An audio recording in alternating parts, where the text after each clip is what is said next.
Welcome back to the innovation stage, everyone. If you're joining us for the first time today, I'm Sequoia Holmes, host and creator of the award-winning podcast Black People Love Paramore. Contrary to the title, it is not a podcast about the band Paramore. It's a show about the common and uncommon interests of Black people in order to help us feel a little bit more seen. I also co-host a daily radio show on SiriusXM called The Daily Dirty, and today I am your host for the innovation stage. Now let's get that energy back up for the experience we're about to have. Thank you. We're here with a live session from the Native Lands podcast. On Native Land Pod, Angela Rye, Tiffany Cross, and Andrew Gillum guide us through the political landscape, wielding insights and unapologetic analysis, unraveling the threads that connect Black Americans and marginalized communities to a place they courageously call home. Let's show some love to Native Land. Welcome home, y'all. Welcome home, y'all. What's up, everybody? Can y'all hear us? Can you hear us? Hopefully. Y'all test your... Oh, no, we can hear. Y'all can hear us, okay? All right, yes. Welcome home. Welcome home, y'all. I just, one quick housekeeping matter. I believe that our podcast is available everywhere you get your podcast, which includes the Sirius app, but we're actually a part of the iHeart podcast family. So I just wanted to correct the record on that. I'm Angela Rye. I'm Tiffany Cross. And I'm Andrew Gillum. Good to meet y'all, and it's good to be with you. Let me find out Andrew got fans in Texas. I love to see it. No, that was the culmination applause for the three. Well, and as y'all can see, we don't have Bakari Sellers with us, who is our newest fourth host. He is actually wrapping up trial and was trying to get out on time, and government shutdowns can be real effective when you run it late to the airport. So he'll hopefully be on the next flight. And we'll get a chance. But we're extremely proud to have Bakari Sellers from CNN and an attorney in South Carolina join us as the fourth host of the Native Land Pod family. And he got the nerve to call himself Beyonce. But shout out to Beyonce while we were in Houston. That's Bakari that does that, not Andrew. So I want to just get into a little bit of why we started this show, the importance of it right now in particular. How many of you all have listened to the show? We can see you a little bit. All right. Okay.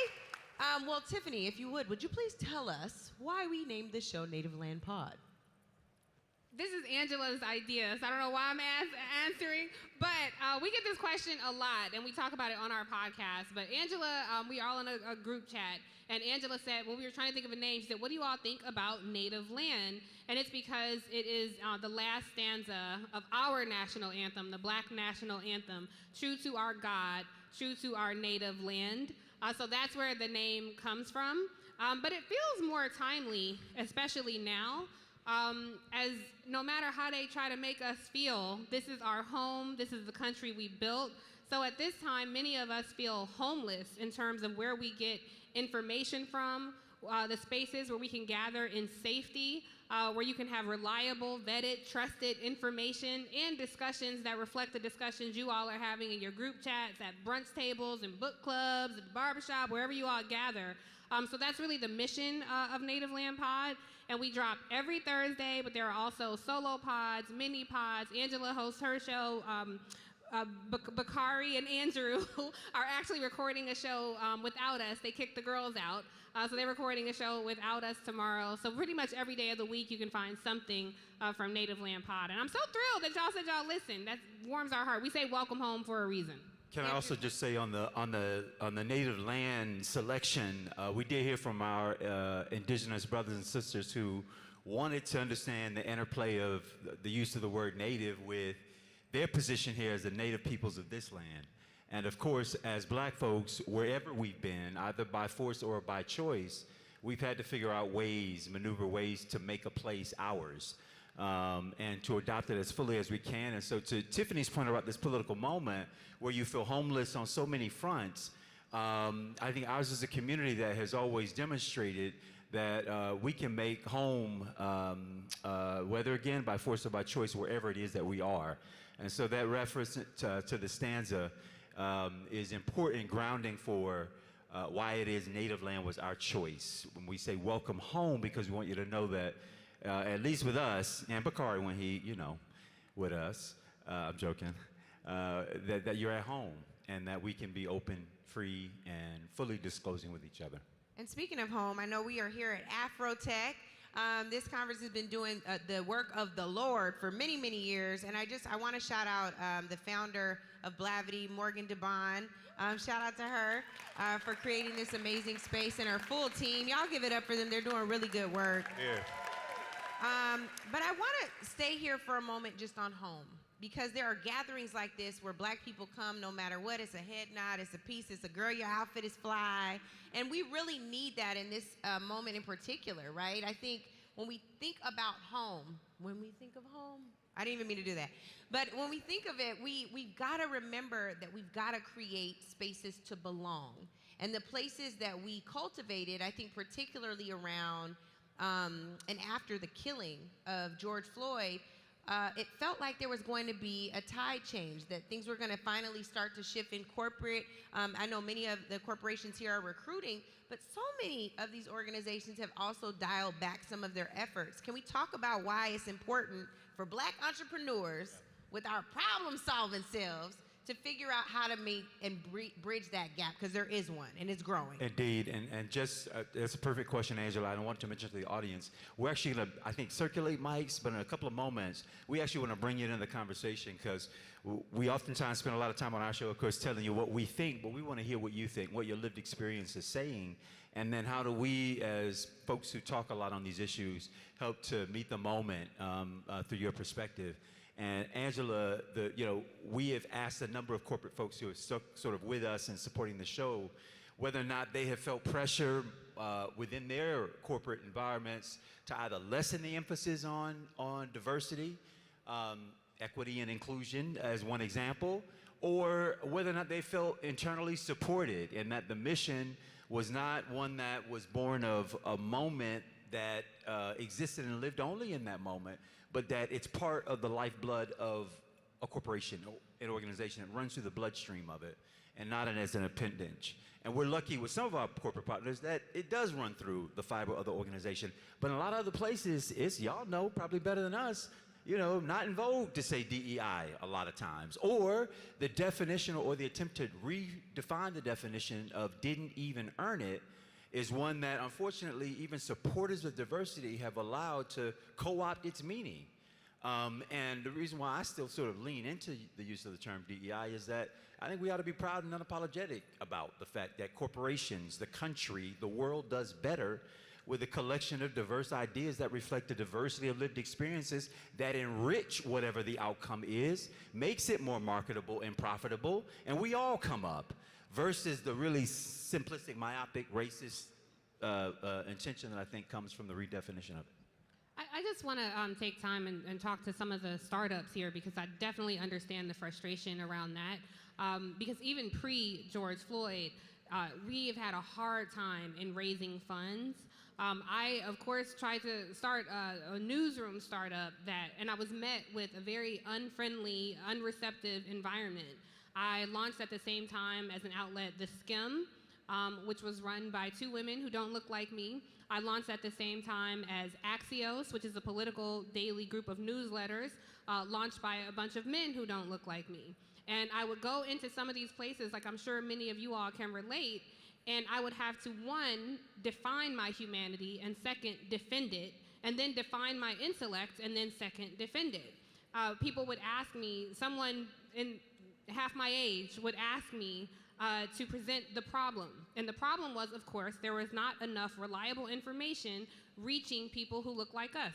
Mind you, this was 2016. And this is a time when the Russian government was interfering with news and information. They spent 30 seconds here and said, oh, I know how we can interfere. They don't treat Black folks so well there. So let's start flooding the zone with that. And people would ask me and pepper me with questions, and the conclusion was constantly, well, Black and brown people don't really care about news. How are you going to prove this business model?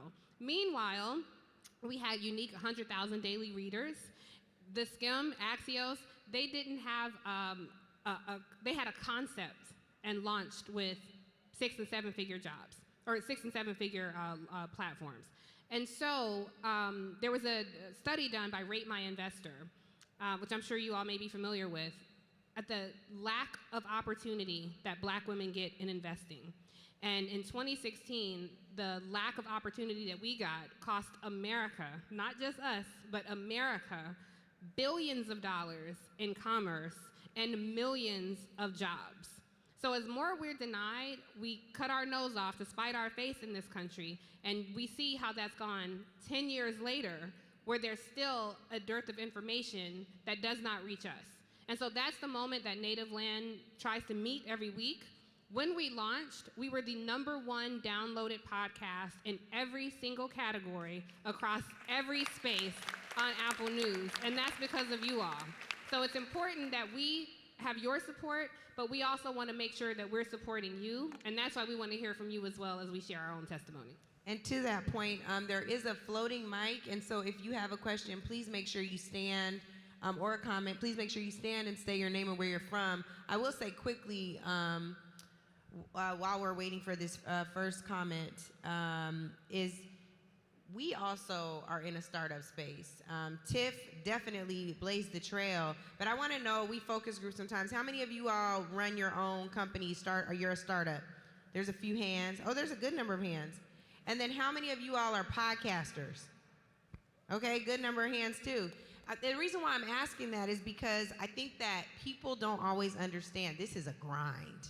Like at our big age, we are grinding for real. It is like another startup. Speaking of big age, somebody just celebrated a big one 2 days ago. Happy birthday, Angela Rye. Yes, thank you. I turned 46, but I don't look it, praise the Lord, neither do y'all. But do we have a question? I thought somebody... I was just showing where the mic is. that a drone? The mic is There's over here a to the drone. far There left. is We a got a drone. hand. Okay. Hey, y'all. Okay, how you doing? All right, so good. That so thing is good. loud as so hell, good. ain't it? It's so we got loud. We got a hand right here. It needs some new oil. That thing is loud. It's a distraction. I got ADD. I can't keep up. Yes, sir. State your name, where you're from. He's got a podcast. Indiana's own Dana Black. Hey, Dana. Yeah, what's happening? Dana! Nicole told me to tell you hi. Yeah, tell Sorry Nicole about what's that.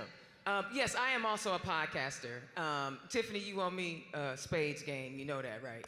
Okay. I'm ready. Say the word. Okay. Now, one of the things I struggle with, I am okay with my podcast because it's just me controlling it.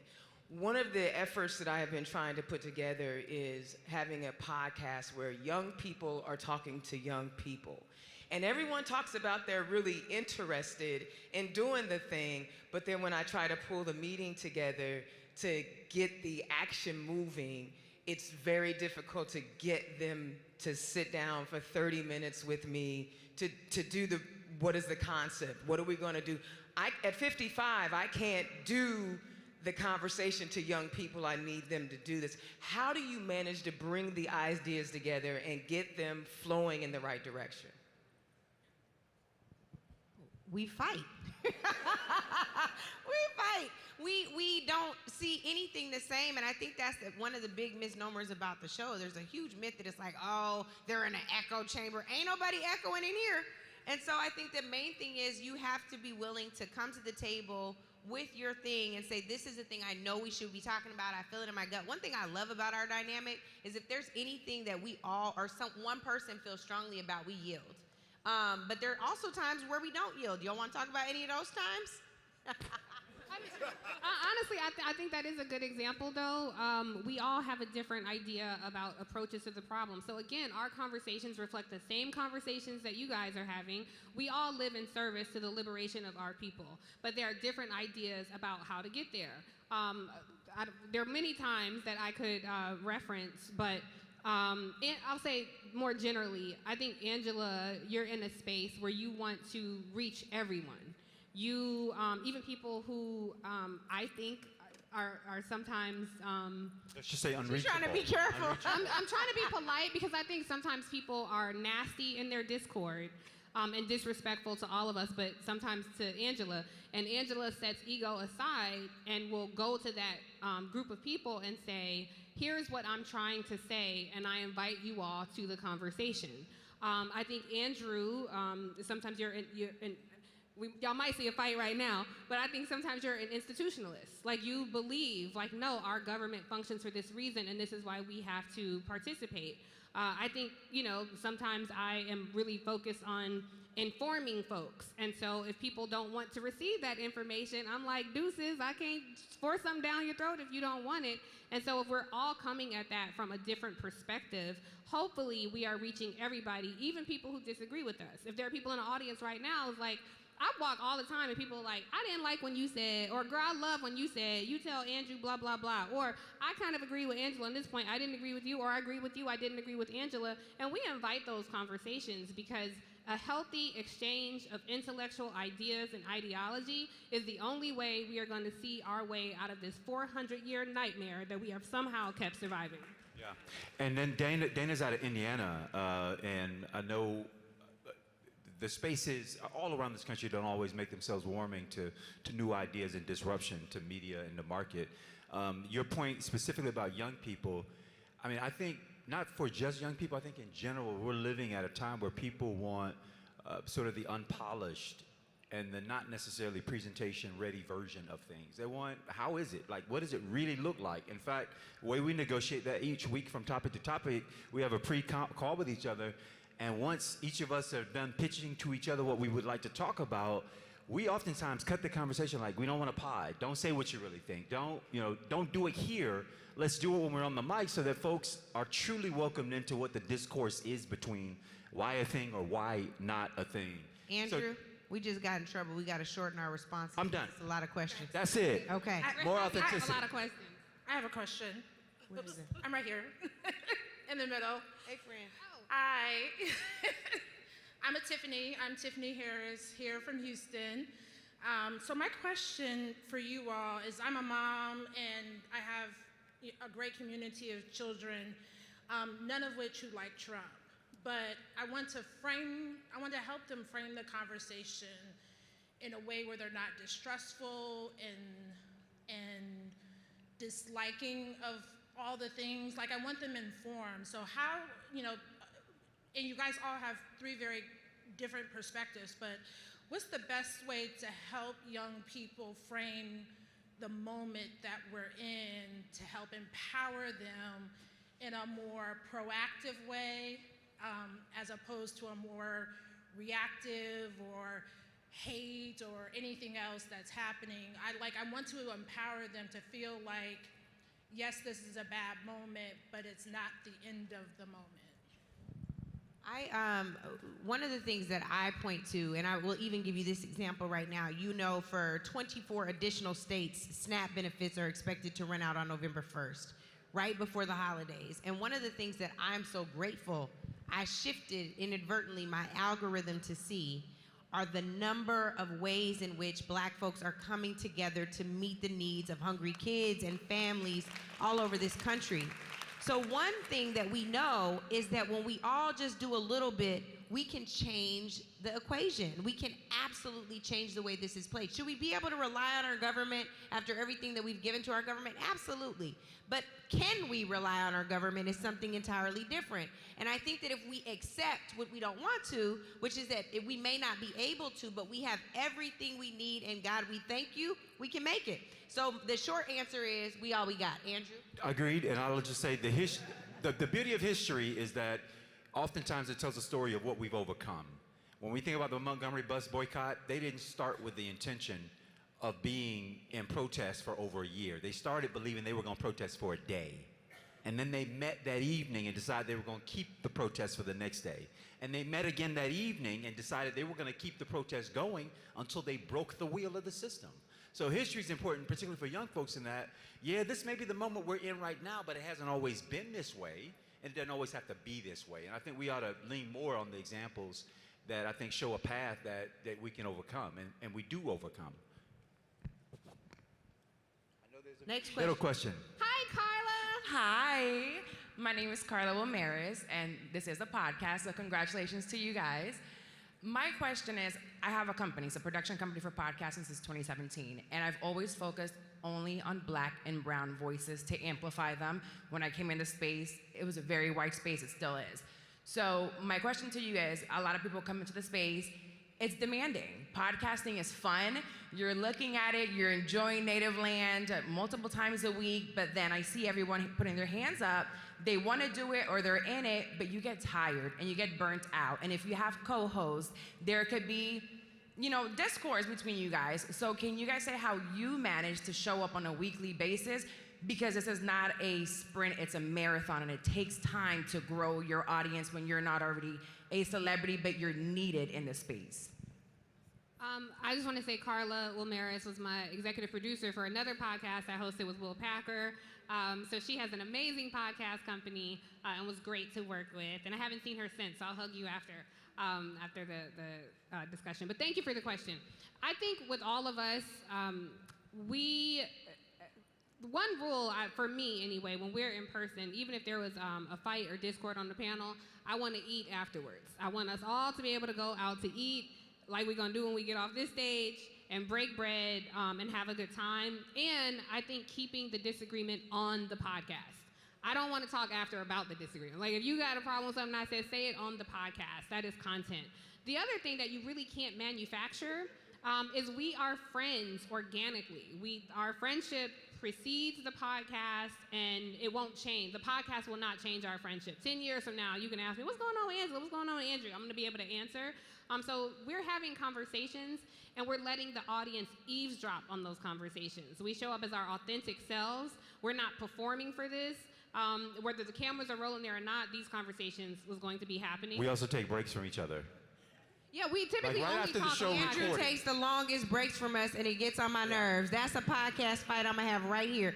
Gets on my nerves. Answer my calls. Angela wants to talk about everything all the way through. And sometimes it's like, I heard what you said. I'm done with it. And we'll pick up the next day. And nerves. that dynamic is real because I remember as a youth, like watching groups that used to be great performance groups. And then you look up the next day and they done broke up. And nobody knows why the group broke up because nobody ever talked about the fact that there's discord, but it never, when our discourse gets to the point where I no longer trust their intention, any one of them, or that at the end of the day they don't have in mind or in heart, like me coming out good on the other side, then that's where it starts to disrupt for me. But in our disagreements, personal, on the show, otherwise, generally it's about a thing, this moment, this incident, this thing, and not like I'm not questioning the integrity of your character. I don't disbelieve you, so on and so forth. Hi, my name is Andrea. I'm based here in Houston, and my company is Black Sports Moms. I have an amazing co-founder that lives in Atlanta. So piggybacking on her question, we want to start a podcast. Logistically, you guys all have 11 jobs. How do you manage it? Because we want to do it in person. Do you guys do marathon shoot days? Do you do some virtual where y'all both on screen? Because we want to start it, but we want to get the best engagement. With me being in Houston, her being in Atlanta. I really want to tell you that I wish that you would watch our show. It's so clear you don't, but I'm not going to say that. So what I will say is...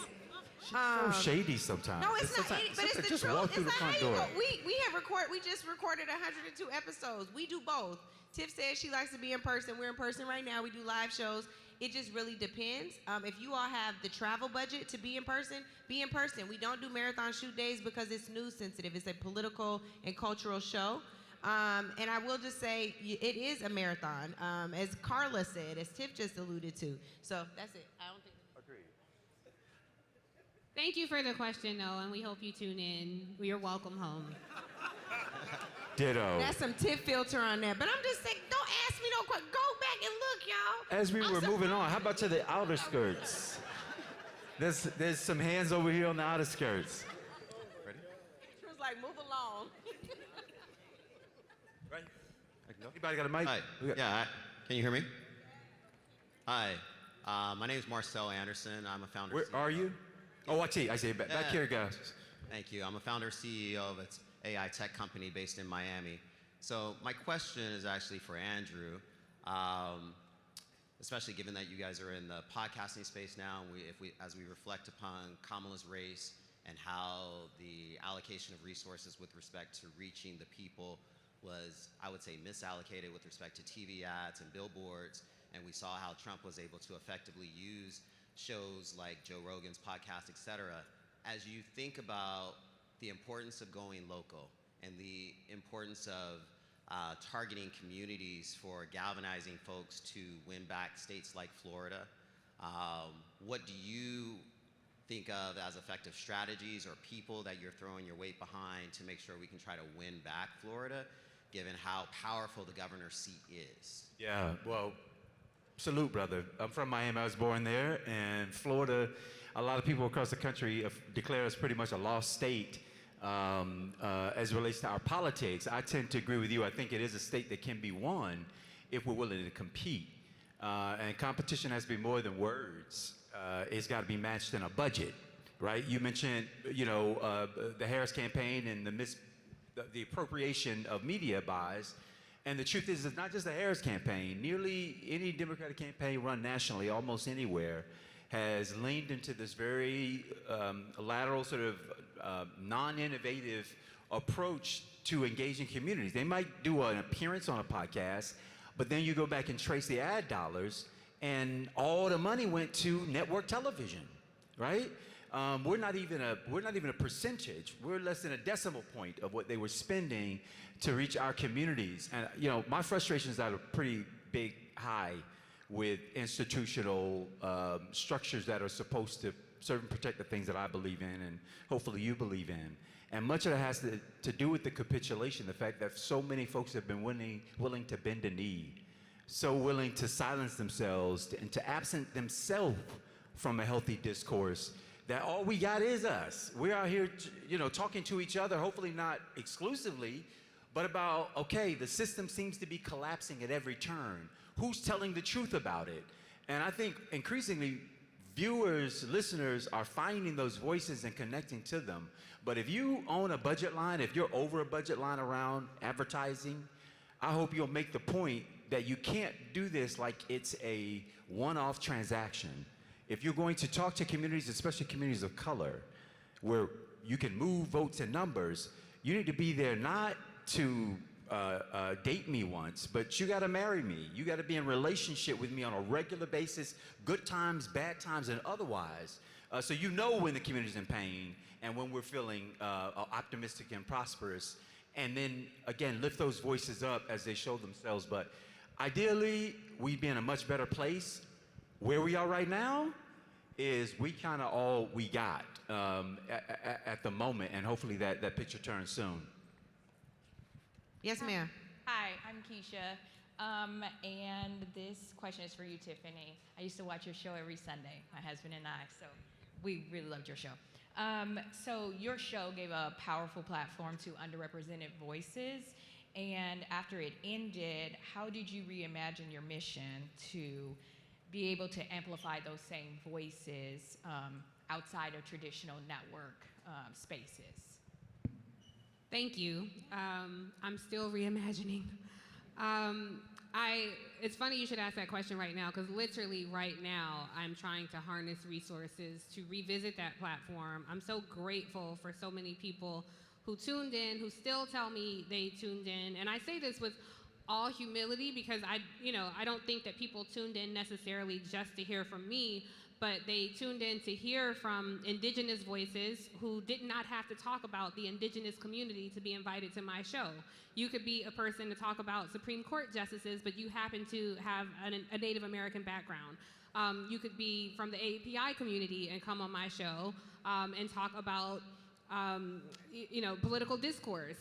So I've really been trying to figure out how to harness the rising majority and bring that back. I try to do that on Native land, but this is, an opinion podcast, and I do miss actual reporting and journalism and introducing, so I try to do that as much as I can on the show, but I am looking for another outlet where I could actually report. So stay tuned is what I can say for now, and just thank you for blessing me with the question. I'm gonna take this moment, because you asked that question, to just shout out somebody in the audience somebody who I met through reporting on ground in Tulsa, and that is Demario Solomon Simmons. Please stand up, Demario. Demario is the attorney for the surviving members of the Tulsa Massacre. He represents the Tulsa Massacre. And he just won another case. As we talk about indigenous people, we have to know that there are Black indigenous people who are part of Creek Nation. Yes, and so he also just won that case. And for anyone in the audience who cares, I know he would want me to say this. He is a proud member of Omega Psi Phi Fraternity Incorporated. So I'm saying that because I know he would want me to say that. Demario, you got to write her a check now, child. We love you, brother. I know we have a few more questions right here. Yes. How y'all doing? My name is Carrie Gray. I'm the founder and executive director of the Named Advocates. Our work is at the intersections of racial and disability justice. Just a small plug, I would love to hear y'all talk about disability justice more. But my question is, I'm really curious of how y'all see the future of the DEIA framework. Right now, we are pushing for people to still use DEIA, but the reality is our community is fractured. People are dropping it, they're losing money. Some people couldn't wait to get away from it. I'm curious if y'all see this as a time to genuinely stick with it, or are y'all imagining the future of what we could be doing around this work? And is it called DEIA or something different? I think that we have to detach ourselves from terms and attach ourselves to outcomes.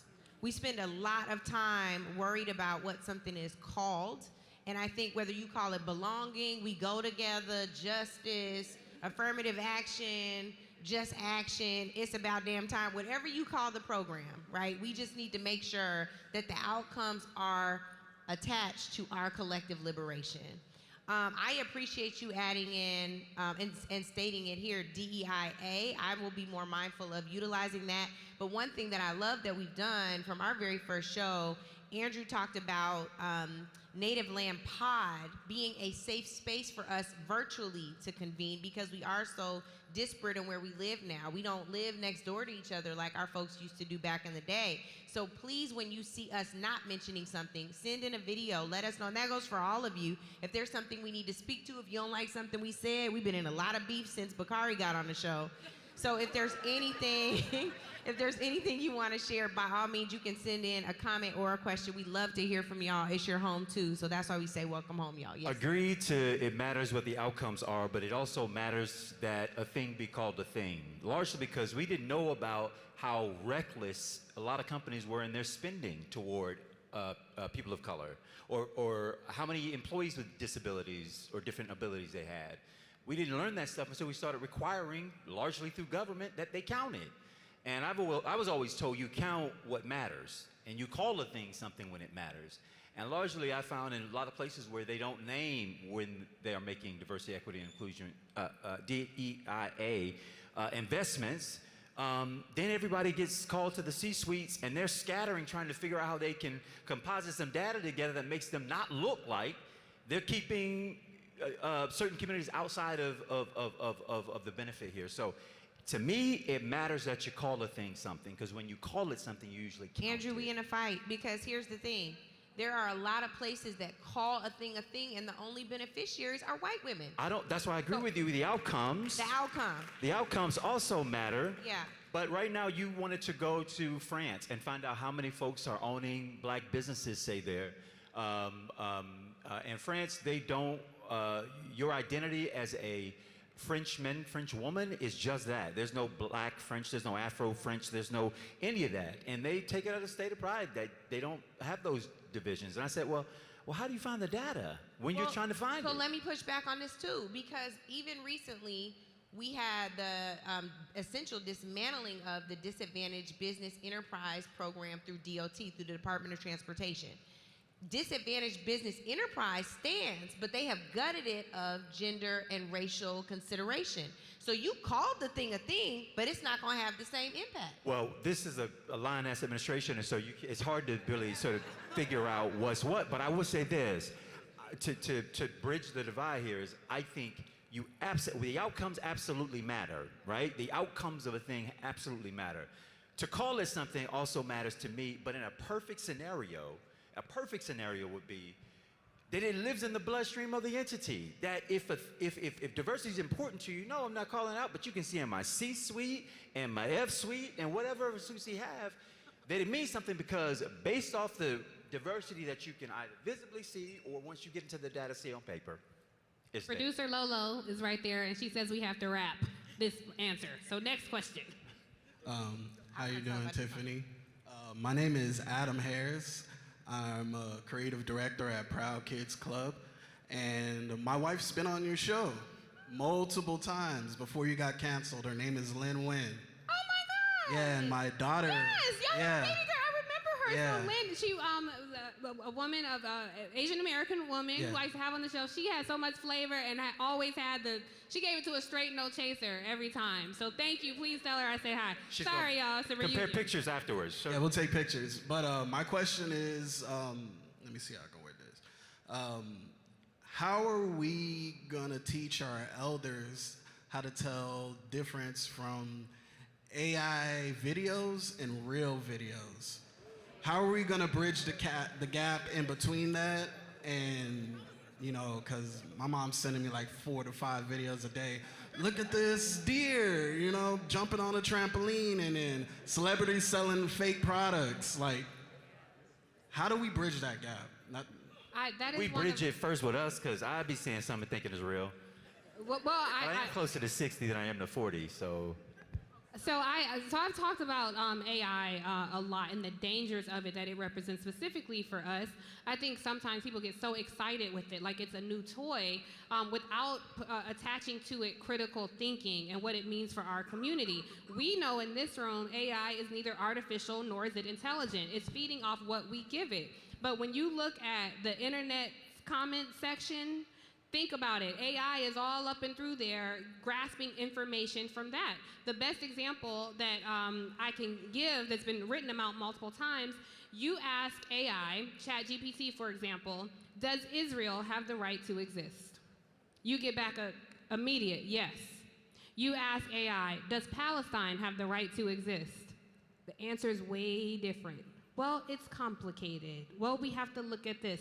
That shows bias right there. Now, that's Israel and Palestine, a very complex Middle East policy. Think about when it comes to black folks here in America and what kind of information that people are using and building. Moreover, AI is the thing that's doing the learning, not us. So when you think about how it's pumped into our newsrooms, into our social media feeds, it is terrifying. To answer your question, I do not believe we will be able to get ahead of this before it gets ahead of us.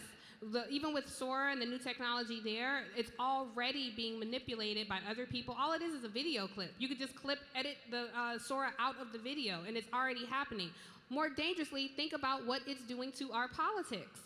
Just this month, we saw Donald Trump use an AI video to show himself defecating on the No Kings parades across the country, wearing a crown, which happens to be a queen's crown. It wasn't even a king's crown, genius.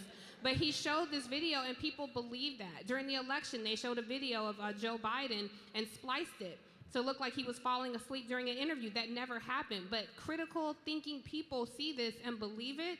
So I would ask all of us, share responsibly, think critically before you comment on something, thinking it's real. You can always double and triple check before you share something like that. But it's something that I'm terrified. And I ask people in here who works on AI, my question to you is, are we looking at more sci-fi or more horror story? And right now, it feels like more horror story. And to that end, sadly, it's horrific that we are going to have to come to a close, but first we're going to do calls to action.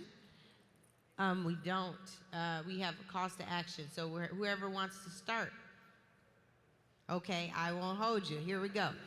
My call to action first is to please make sure that you are talking to people who you don't always agree with. Make sure you're listening to things, watching things, reviewing things that you don't necessarily understand.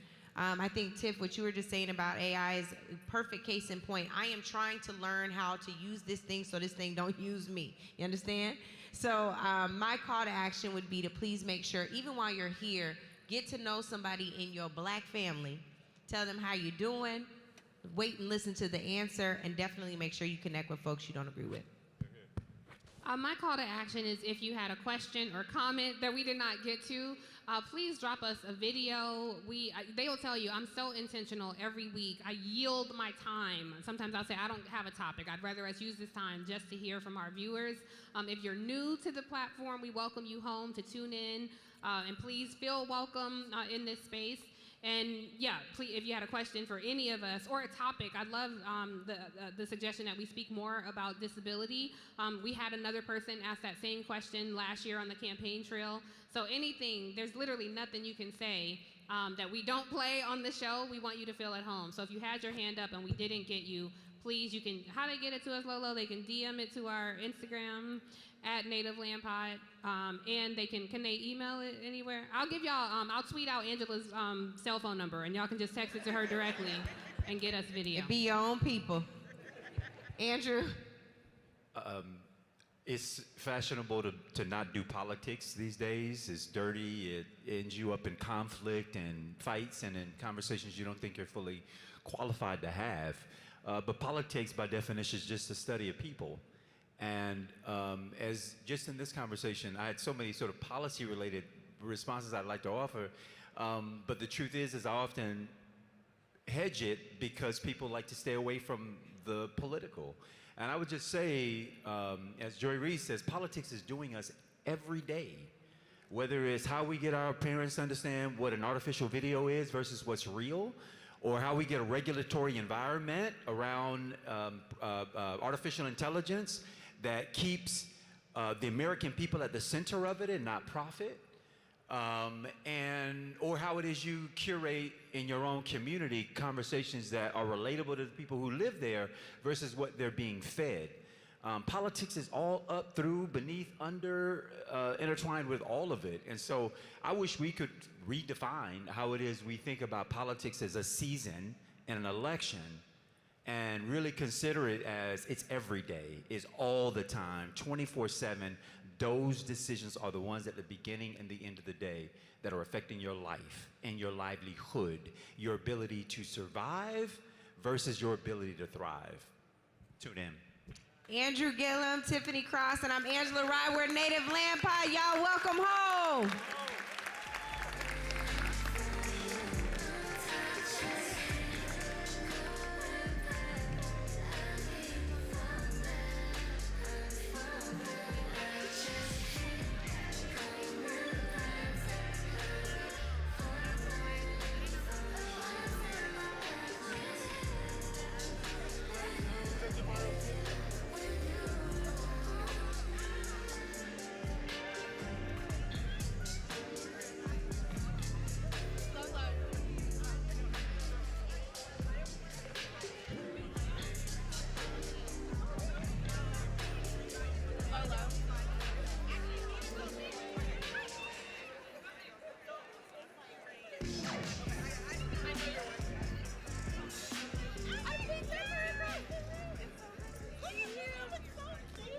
Let's give a huge round of applause to the Native Land Pod.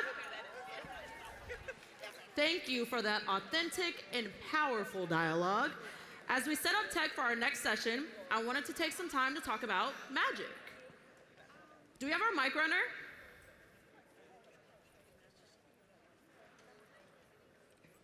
Do we have our mic runner?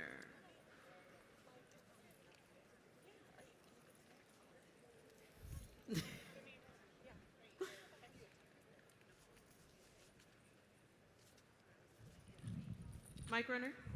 Mic runner? Okay, well, we're gonna do it without one then. We've been talking about building what's next all week, so I want you to tell me, what kind of magic are you building? Is it an app, a company, a community, a legacy?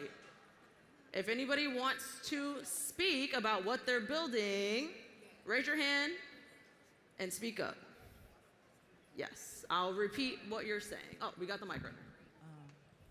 Hi. Okay. Good afternoon, everyone. My name is Bolametien Akinlaja. You can call me BB. So, I work at the Center for Data Analytics at Bowie State University, and I have a club named the Data Tribe. The Data Tribe basically is a community of students coming together to learn everything data. It's open to all students, data, AI, machine learning, data science, you name it. So it's basically a safe space for students to say, hey, I don't know what data is. I'm like, don't worry, I got you. So basically put you through from knowing what data is to getting a job and actually being a successful person. So yeah. That sounds very cool. Love that. Thank you for that. Does anybody else want to speak? Let's go to this person here. Yep.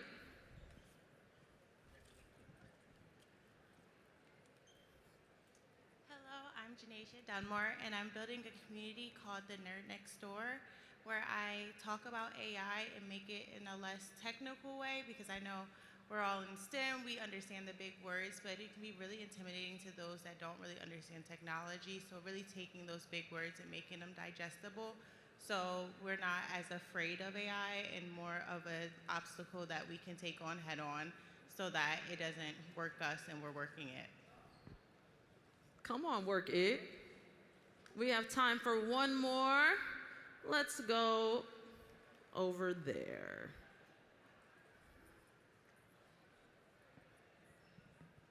Hello. Can you hear me? Yes. Hi. I'm Brandy, co-founder of Symbios AI.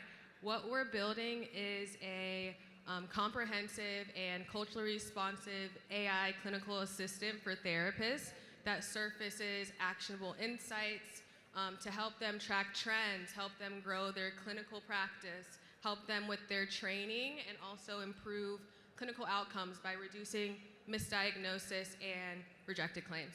So, thank you. Wow, thank you so much for that, y'all. All of that is extremely magical. Now we're stepping behind the magic. Our next speaker, Andrew Roberts, is an Oscar-nominated visual effects supervisor at Industrial Light and Magic, where he brings over 25 years of experience turning bold creative visions into cinematic reality. His recent work includes major projects like Jurassic World, Rebirth, Res Ball, and Joker Folie à Deux. Now serving as governor of the Film Academy's Visual Effects branch, he champions innovation and global collaboration in the VFX industry. Please welcome Andrew Roberts.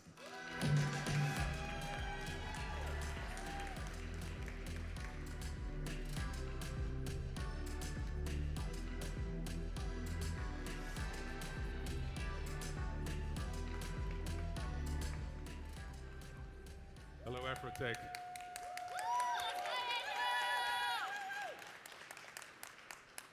I have to say it's an honor to be here at this celebration of Black excellence and innovation. ILM's story, much like AfroTech, is one of creativity and innovation. This is a company who since 1975 has been creating worlds and characters that filmmakers and audiences could only previously imagine and dream of. So how have these artists been able to bring so many groundbreaking moments to audiences for 50 years? Well, we'll talk about some of the key core values to the company's success.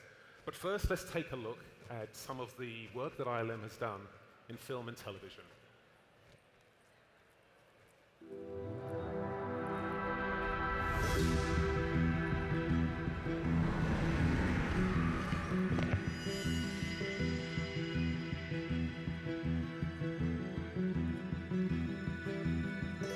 Monsters are more than just horrid looks and claws and teeth.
That's truly impressive work from artists from our global community, where every single frame that you saw was touched by the hands of dozens of artists.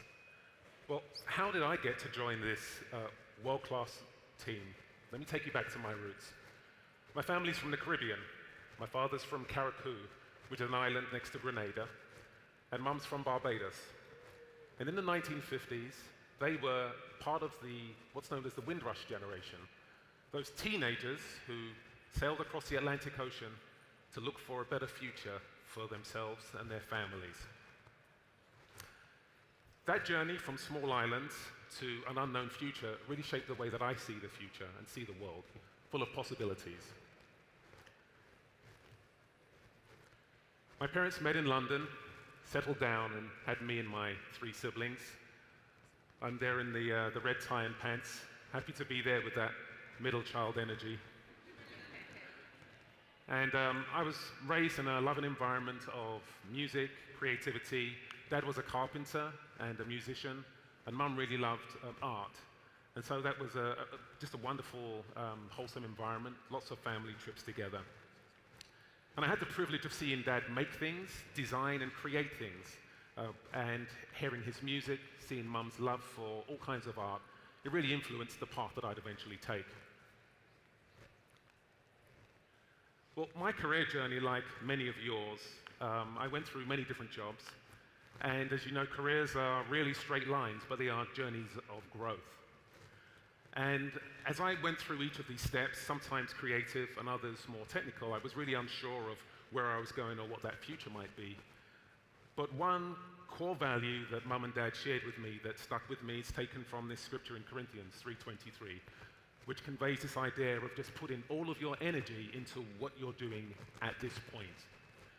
And so for me, that meant being a sponge, learning as much as I could, being enthusiastic, not assuming that I was owed a promotion just because I felt like it, but that I actually earned it. And at times when, in reflection, where I felt like perhaps I was stuck, it turned out that I was acquiring the skills and I was being prepared for what was next. Every step added skills that served me today in my role as a visual effects supervisor.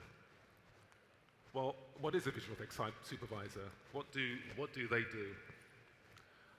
There's 3 main areas that are a responsibility. First of all, a VFX supervisor is responsible for the look and development of all the visual effects in a film. Sometimes we may have hundreds of artists working on a film, and it's my role to ensure that they all convey a single thought and that it all looks consistent. A VFX soup is also a problem solver. That would be on set if now there's weather or we can't get access to a location, or perhaps a little later in the process if the director now doesn't like what they see and we have to find a solution to those problems. And throughout, we're also a creative partner. The director wants to feel like they have someone who has their best interests at heart and is going to really guide the visual effects to then convey the story and support the story.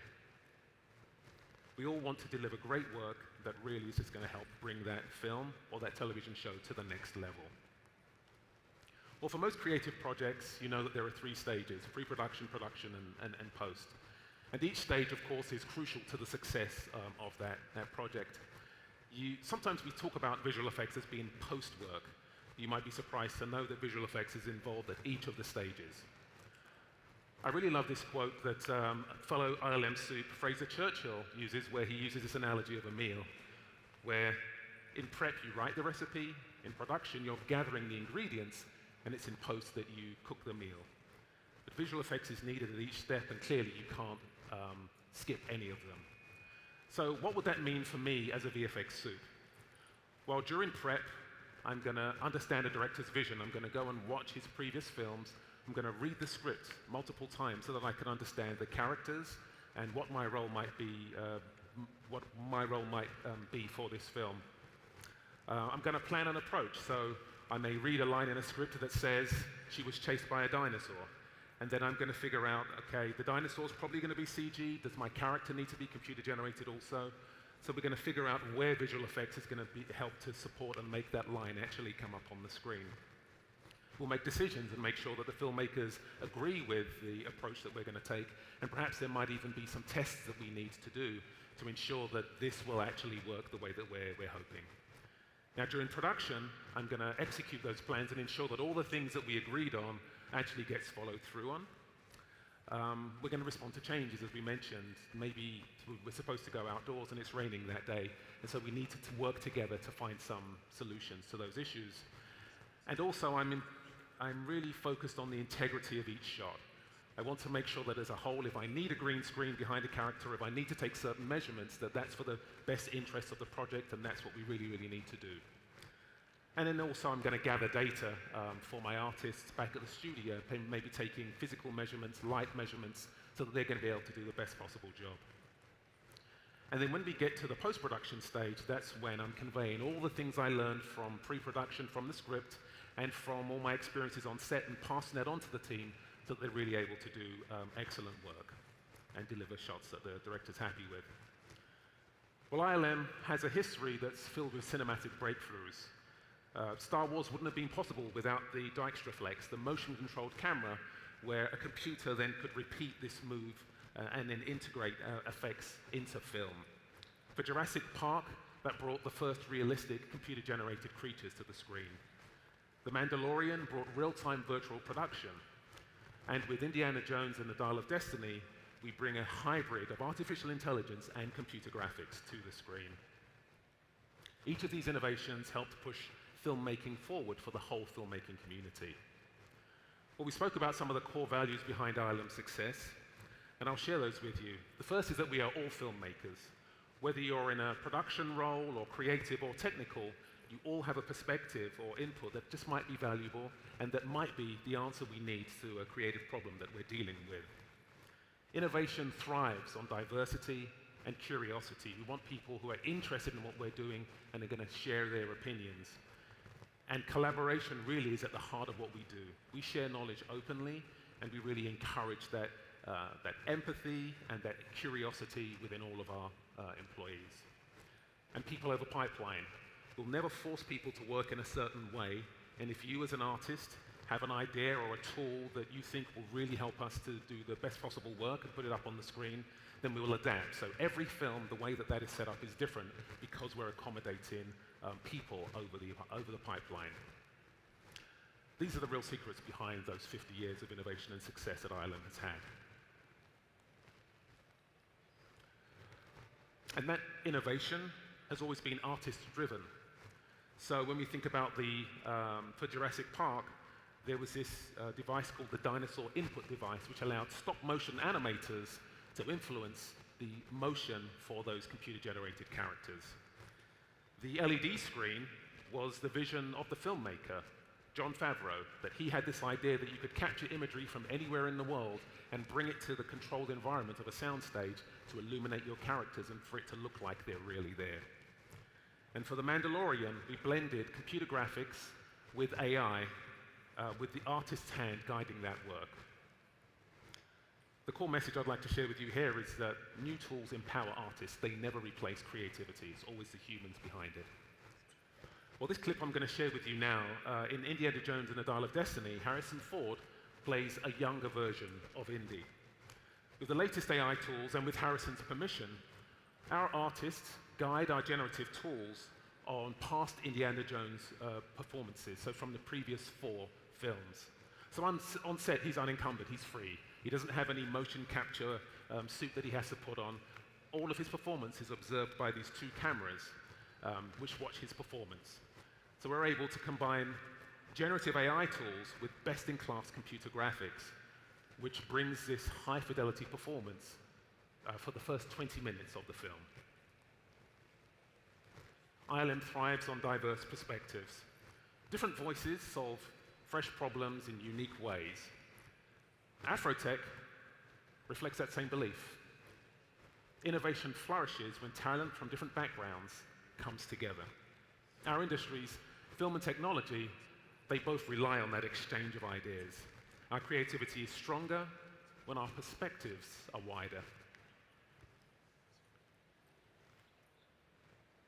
And certainly ILM's proud of its 50-year history. but it really is the future that excites us most. New tools, new worlds, new stories are all waiting to be built. Storytelling will always require creativity, vision, and most importantly, human connection. The next breakthroughs will come from people in rooms just like this. The next 50 years starts with the imagination in this hall. Thank you so much.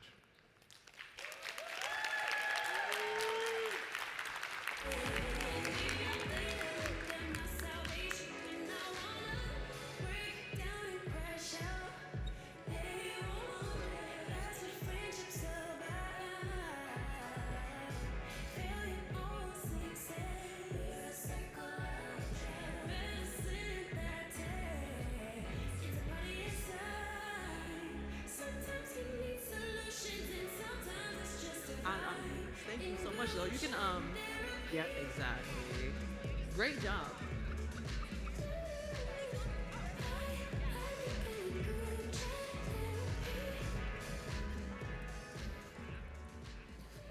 What an incredible glimpse into cinematic innovation.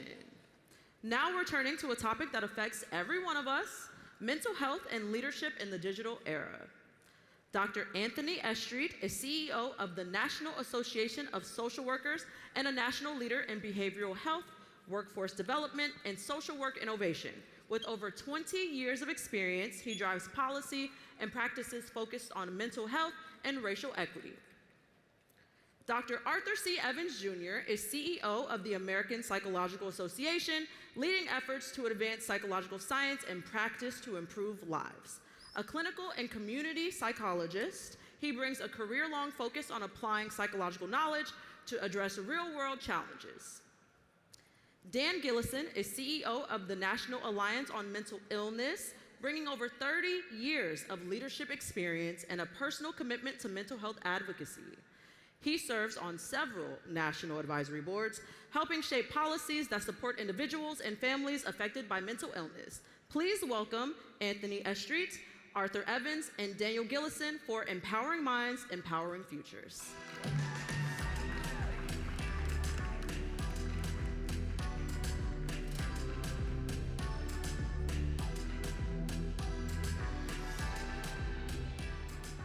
Hello, hello, hello, everybody.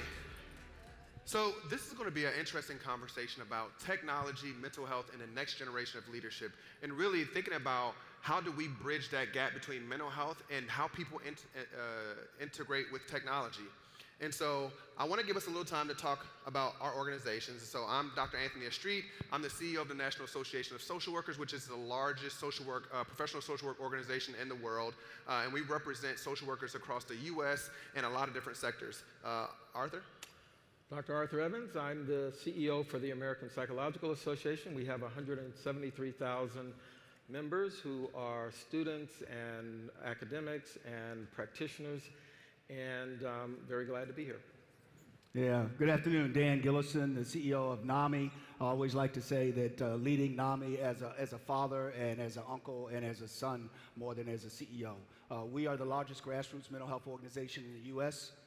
In over 650 communities, including states from Hawaii to Alaska, providing support and courses that are free for anyone in the community. Thank you.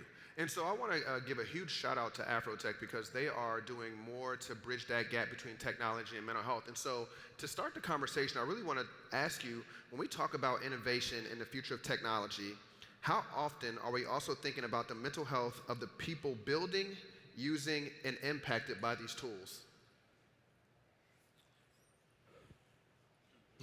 Okay, my friend. Okay, so I don't think we think about it enough. And I should say that, you know, the American Psychological Association, we are a membership organization of scientists and practitioners, and probably about half of the people in the US who get a PhD in psychology are not clinicians, they're scientists. They study organizations, they study human behavior in organizations or in communities, they study how we think and learn. And the issue around how do we inject that science into the development of AI is really critical. For example, one of the things that we know is that many of the technologies that are out there, whether we're talking about AI or other technologies, have inherent bias. They have the same biases that we have in society. We have those reflected in the technology. Well, there are a whole group of scientists, social scientists, who study things like bias and how to mitigate bias. And that knowledge needs to be brought into our development of AI. So to answer your question, I don't think we do enough to think about the human element, whether it's the mental health aspects or the other psychological aspects of mental health or the other psychological aspects into the development of these technologies, both from the standpoint of the people who are developing these technologies and the stresses that they are under, as well as the people who are on the end use. Yeah, I'd like to build on that, to look at the industry sector and look at technology. And, you know, many of you all probably know the language first to market. And as you think about being first to market, you sometimes exclude versus include. And what we're looking for is inclusion versus that exclusion. And what I mean by that is first to market in this competitive space, and you see all the dollars that are in AI. You see many organizations running fast and hard to develop their app, their tool.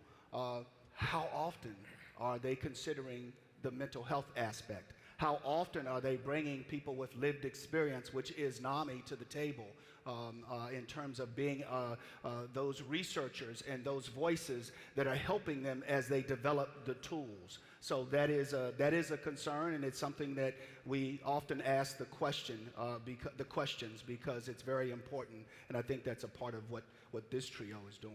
And so I want to take a step back, right? Because I want to make sure that we also level set. When we talk about mental health and the continuum of mental health, can you explain to the group what that means? Because a lot of times when people hear mental health, they typically think about serious mental illness where you have to go to the hospital and you need some type of intervention at that moment. So when we talk about mental health along the continuum, can you explain that and characterize that for us? I think that's a really good question. So here's the thing. Most people think about mental health as a group of people who have a mental health diagnosis. But the reality is that mental health is really on a continuum. At one end of the continuum are people who have very serious mental health challenges. Maybe they have depression or anxiety or maybe even schizophrenia at the very far end of the continuum. At the other end of the continuum are people who have optimal mental health. Not just they don't have a mental health diagnosis, but they really have a really strong mental health, and all of us are somewhere on that continuum. Every person in this room is somewhere on that continuum. And over the course of our lives, we move up and down that continuum. Sometimes we move to the point where we need professional help. And that's about 25% of the population. So 25% of us in this room are probably experiencing some kind of mental health challenge that requires us to use mental health professionals. So it could be you have an anxiety disorder, or maybe you're depressed, maybe you've gone through something recently in your life that is leading you to have depression. It could be any number of things. But many of us, and most of us, the majority of us, are somewhere who haven't crossed that continuum. The way I like to visualize it is if you took a pyramid, about the top 25% of that pyramid would be the people who have a diagnosis. And the middle part of that pyramid would be people who don't have a diagnosis, but they're struggling. You know, they're having challenges. And then the bottom part of that pyramid is people who are healthy. Why is it important to think about it that way? Because when you're at the top part of that pyramid and you need help, the way our healthcare system works is that if you have a diagnosis, we help you. But if you're not in that top 25%, there are no services, there are no resources. But we know that many people can benefit from some kind of intervention. We saw this really clearly during the pandemic. Many of us saw people who were either first responders or people who had to go to work who were really struggling. They didn't have a mental health diagnosis, but they were under a tremendous amount of stress. People at home, people who were disconnected from their natural social social networks, also struggling. So the question for us is, how do we not only think about people at the top part of the pyramid who have very diagnosable conditions, but how do we help those of us who are somewhere in the middle? And then for the bottom part of the pyramid, how do we make sure that people stay there? That's really important because we actually do this in physical health. We talk about diet, exercise. Why do we talk about that? Because we know that those things will keep us physically healthy. There are things that will keep us psychologically healthy. And one of the things that we're trying to do, and all of us in our respective organizations, is to make sure that our approach to mental health is not just about treating illness, which we have to do, and we've always done that, but we got to get upstream and prevent people from getting to that point where they need professional help, where we're all doing the things that we can do to stay psychologically healthy. Yeah. And building on the last thing that Dr. Evans said about going upstream, one of the things that NAMI has done is, in doing that, is looking at our youth and young adults. And in terms of that body of work, we've created something called NAMI Next Gen, and it's a cohort of 10 young adults that work with us every year to help form and frame our work going forward. The other thing is that we know young adults, like many of you in the room, say, we hear what you say, but we watch what you do. So we wanted to make sure that we were very intentional in getting young adults working with us and talking about their mental health. But we wanted to take it all the way through all of our work. So the other thing that we've done is made sure that we amended our bylaws so that we have 2 young adults that are on our national board to form and frame our work going forward, because our young adults will tell us, and one of our mantras is nothing about us without us, and wanting to make sure that people don't feel alone. So we've done that. The other thing is that Dr. David Satcher coined a phrase years ago that the World Health Organization uses. There is no physical health without mental health. What's interesting, all of us will talk about everything from the shoulders down, but many of us won't talk about anything from the neck up. And that's what we're trying to make sure that we're doing. And what we're seeing is that young people, the 18 to 30, are much more interested in being upfront and talking about it. And I would like to thank all of you all that do that, because it is changing the conversation, it is changing the dynamic, and it is going to make for a better outcome. And so I think from the social work perspective, we are the largest provider of behavioral services in the U.S. currently. And what that means is that, social work gets a bad rap. We are typically seen as individuals that take kids, but the reality is, even though we have our humble beginnings in child welfare, we do provide a lot of the behavioral services in the United States currently, right? And so 9 out of 10 times, if you've not met a social worker in your life, you're going to meet a social worker. And so what does that mean for us? It means that as we think about wellness, as we think about prevention, as we think about therapy and interventions, 9 out of 10 times it's going to be delivered by a social worker. And so when we think about mental health, it is along that continuum that Dr. Evans talked about, and really, how do we address that? And as somebody who has, started therapy on my own, there was nothing wrong. I was just stressed out, right? And so my therapist has a great relationship. I keep them on speed dial, and really, we talk all the time just about regular, everyday things. And so the more that we're having this conversation about mental health and reducing the stigma, the more that we give opportunity and voice to people to engage in this process. And so how does this all relate to technology? And so the next question I have for you all are, how are AI, digital platforms, and virtual tools currently being used in mental health care? Before we go to that question and the answer to that question, can I do something real quick? Sure. We want to make this an executive conversation, and so pleased to be with these 2 leaders right here. But in doing that, I want to take the opportunity to say, did you know? And one of the things I want to mention is, did you know about 988? And why am I tying this right now to this statement is because, as Anthony mentioned, social workers, 988 as an instrument, as a tool, is like 911, but it's the new 3-digit number to replace the National Suicide Prevention Hotline number, and it's for crisis as well. And where this ties to social workers is that there is, if you make the call, or if you push the number 988, you get a certified crisis counselor taking your call, hopefully de-escalating the situation. If not, a team is to respond. On that team is a social worker. So I wanted to mention that because I didn't want to lose that, because the power of NASW in terms of that triage model is very important. Thank you. So now to your question. I apologize. No, all good. The question is, how are AI, digital platforms, and virtual tools currently being used in mental health care? they're being used in a variety of ways. So let me give a couple of perspectives around AI and technology. The first is that technologies, whether we're talking about AI or other technologies, are not inherently good or bad when it comes to our mental health. But it is true also that there are some real problems and risks with the deployment of AI, but there are also some opportunities. So I think it's important to think about both of those perspectives. So let me start on the risk side.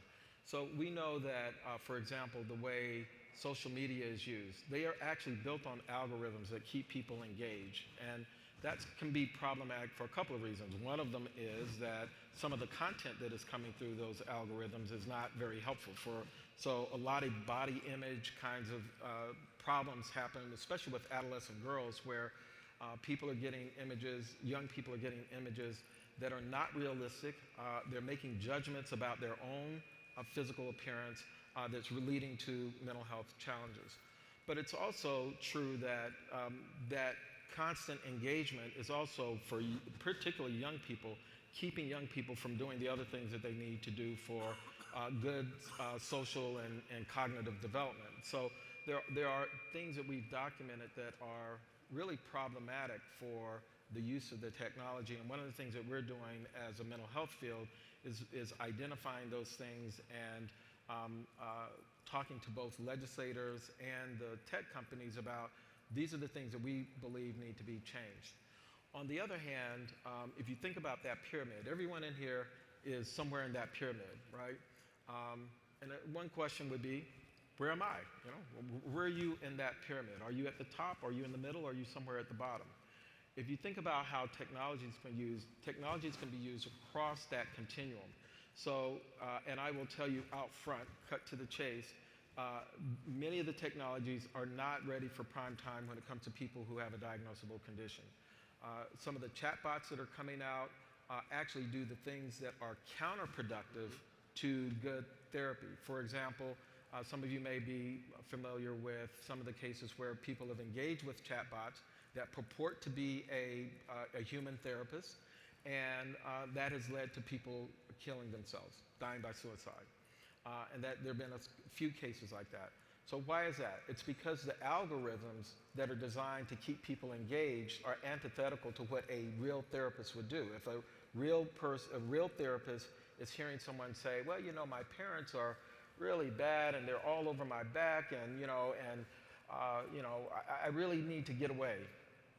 What the algorithm will do is say, yeah, you know, parents can be really difficult because they're trying to keep the person engaged, and reinforce the ideas that the person is, the particularly young people are saying. That would never happen with a real therapist. They would challenge some of those ideas.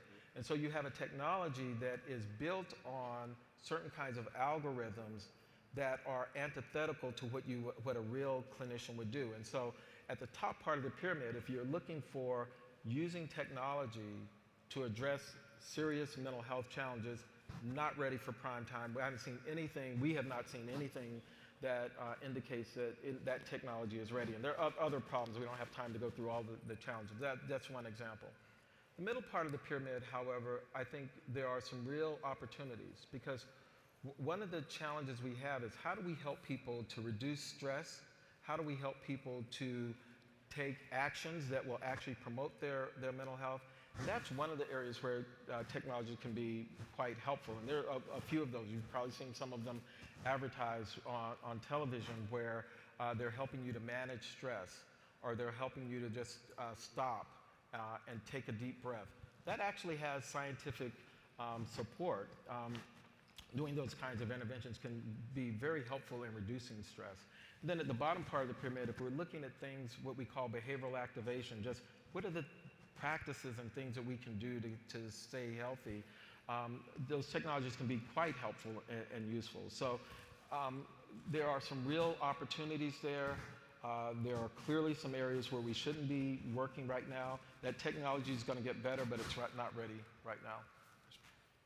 Yeah, to the point, Association brings assimilation, and many of us look at this technology and what Dr. Evans is speaking about from the standpoint of feeling really good as you connect with the technology, and then and that association that it builds in terms of the language and the building of the code and the language that's built there. But many times it's not looking at equity. It's not looking at lived experience. It's not there yet. It's not ready for quote unquote prime time. So we're looking at it from the standpoint of how do you get it ready for prime time, and what should it look like at the top of the pyramid? Well, there should be guardrails. There should be some ability to ensure privacy of your data. And there's a couple of other things that we need to do, but that has to be by having that research from lived experience involved in the development of the tools and the technology. So that's something that we're doing, working with a digital research lab that we're partnering with to start having lived experience at the table to talk about their mental condition to help form and frame the work. Now, what's against that is revenue generation. Because many times in this space, what we know is that it's commercialization, it's revenue generation. So developing a tool that has a subset on mental health may be of benefit for an organization. And then again, if you're going to be all in on mental health, the question for many of the companies is how do you generate revenue? Yeah. And that's sometimes the question that doesn't come to us because it is one that they are trying to stand off on, and we want to bring that into the room because it is real. And so I think that, I want to challenge a little bit what you said, right? Because we talked a lot about the challenges of the technology, but there are some opportunities, right? And so when we think about like utilizing virtual reality for exposure therapy, right? When you look at looking at teaching people deep breathing technologies and meditation through a different type of app, right? We're looking at it across the continuum. And so as we talk about the challenges with the technology, what are some of those opportunities as well? Well, I think you just said some of them. There's a lot of science. So one of the things, how many of you are working on apps in the mental health space? I think we can see some hands. Wow, okay, good. Quite a few people. Mm-hmm. Okay, so let's talk about what we believe needs to happen there. The first thing is to be grounded in science. So you asked about where are some of the opportunities. Now, we have a lot of science about what works and what can really help people, research that has been done over decades. The number one thing that helps us in terms of both our physical health, our mental health, and how we do socially in life is social connection, social support. Got literally hundreds of studies that show that. So any application that has built into it that idea or principle that helps us to connect to other people is going to be something that is probably going to be pretty helpful and impactful. We have therapies like cognitive behavioral therapy that has been, again, demonstrated to work, especially in communities of color, very effective. And so any technology that is based on cognitive behavioral therapy is probably going to be pretty effective. We also know that taking care of our physical health and managing stress is very effective at helping to prevent our mental health challenges. So anything that can help us reduce our stress is going to be helpful. So one of the promises that's kind of interesting is having wearables. So a few years ago, my wife had a back problem. She's there. She's now laughing at me saying, stop talking now. I'm going to talk about her anyway. So she had a back problem and went to the doctor, and, they couldn't find anything, and, you're talking, multiple times. Finally, she went and got a new bed. We got a new bed, got one of those real expensive beds. That didn't stop the problem. She gets an Apple Watch, starts wearing the Apple Watch, and the watch tells her when to stand up. And within a week or so, the back problems go away. And I love that example because some of the things that can help us, are not necessarily these big interventions, but with technology, these technologies can give us real-time feedback that can help us manage our behavior in ways that can be quite powerful. In that case, from a physical health standpoint, it could be the same way from a psychological standpoint. One of the things that I think is really important for stress management, for example, is knowing what your signs are for stress. Yeah. So how many of you are aware of when you are stressed, do you know what the signals are for you? So just raise your hands if you, okay, wow, that's good. That's quite a bit. So here's the deal. For me, I'm not a cynical person, but when I start getting cynical, I know I'm stressed, right? So all of us probably have that thing. It's like, when I start yelling at my wife or I start yelling at my kids, that's when I know I'm stressed. Well, the more we can be aware of that, and if technologies can help us be aware of some of those things that are signals, those are the kinds of things that can really help us from a mental health standpoint. Yeah. I would agree, and technology is here to stay. AI is not going anywhere. So this is about augmenting the work and building on it. The demand for mental health care is going up, and the resources are not matching that demand. So we need the tools, we need the instruments. So it's important, and it's a part of that continuum of care. We will never replace and don't want to replace people in this work. This is critically important. Both and can work as long as it's on a continuum of care. And to what Arthur just offered in terms of that middle part of the triangle is very important in terms of access to different tools. To all of you all that are working on mental health apps, kudos to you, because that indicates that you care. Because this work is about caring, and the revenue is later. It's about caring. So it was really good to see all the hands that went up. Yeah.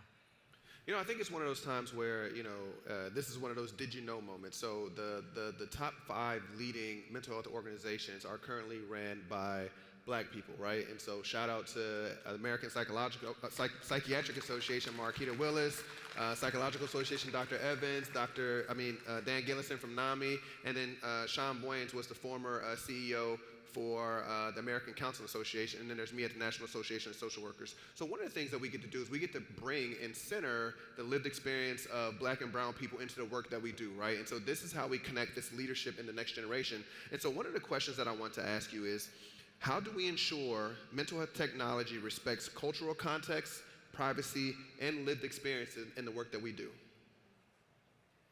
I would offer to you, we challenge the sector. If you look at the mental health sector, we are the leaders, 3 of the leaders in this sector, and I think it's about leadership, tone, and execution. And we have to challenge the sector. We have to be at the table asking the questions in terms of what, when, where, and why, and how.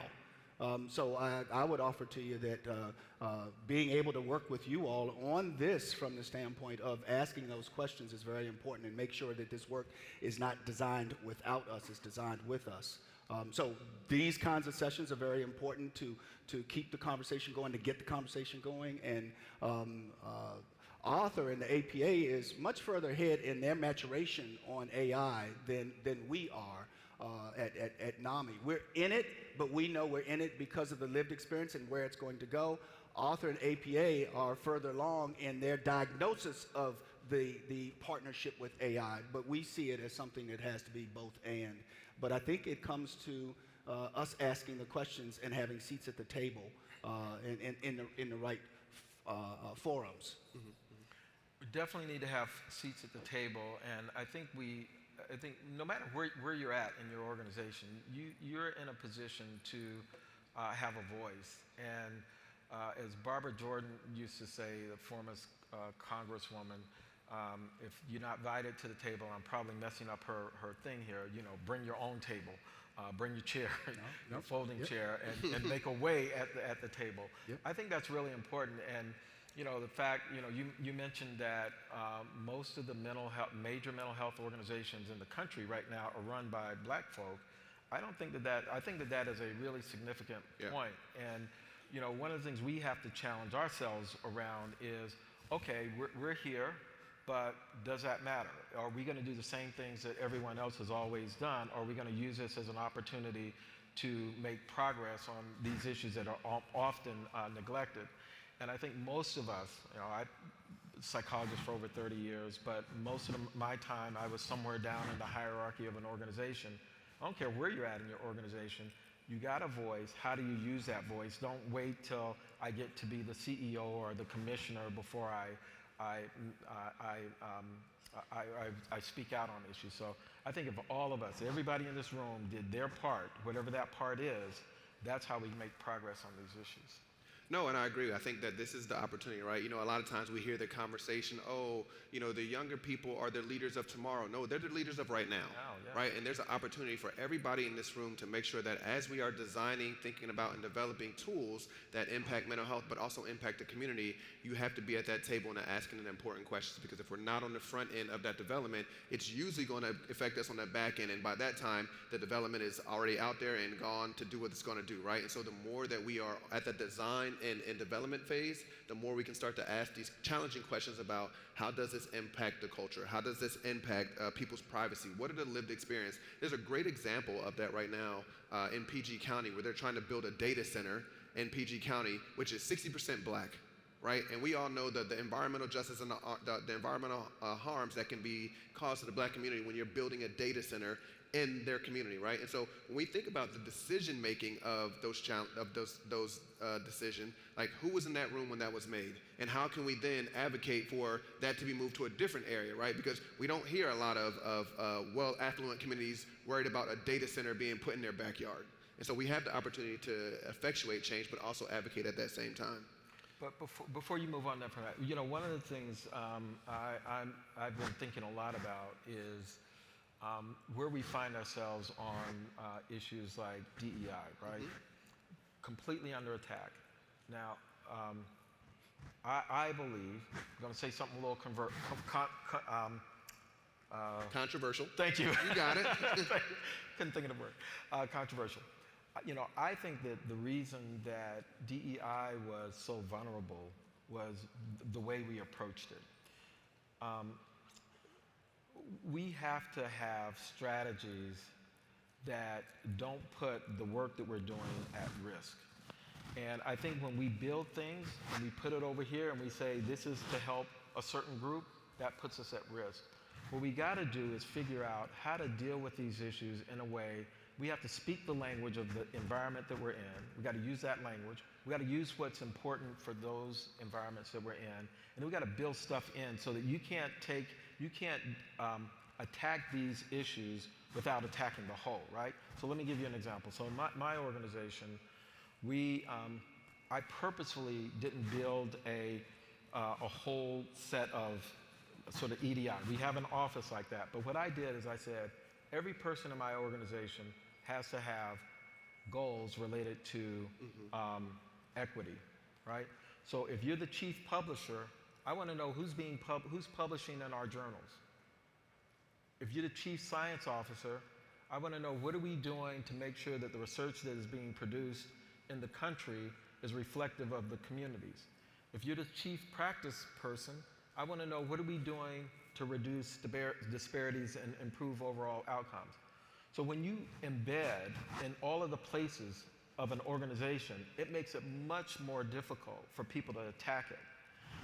And I think that we, especially now, that much of the work that we've been doing for many years is under attack, we got to reset, and we got to rethink how we go about making sure that equity does exist and that equity does go forward, and it goes forward in a way that it's not so vulnerable in the future. And so as you think about equity, right? Because we're thinking about this digital mental health space, and you're thinking about equity. How do we also include ethics, right? And so when we think about that, what ethical concerns arise when using AI and data in mental health interventions? I think a lot. One of the problems with the chatbots is that they purport to be a human therapist. I mentioned why that is problematic in terms of how the algorithms are built. But the other issue is that if you have a chatbot, an AI chatbot, it doesn't have any ethical obligations. When you go to a therapist, a licensed therapist, whether it's a social worker, psychologist, psychiatrist, wherever they are, they have ethical standards they have to meet. And there are standards for my profession, for your profession, for all of the mental health professions. And as these technologies are being built, it can't be just, what's the algorithm to get a certain response, but what are the ethical constraints that need to be placed on that? And I think we need to make sure that those ethical constraints are there. Yeah, in our community, there's something that, first of all, the advocacy piece, we also would say NAMI.org/advocacy. And that is work that we would love to have your engagement knocking on the doors and helping to advocate for growth, for change, for evolution.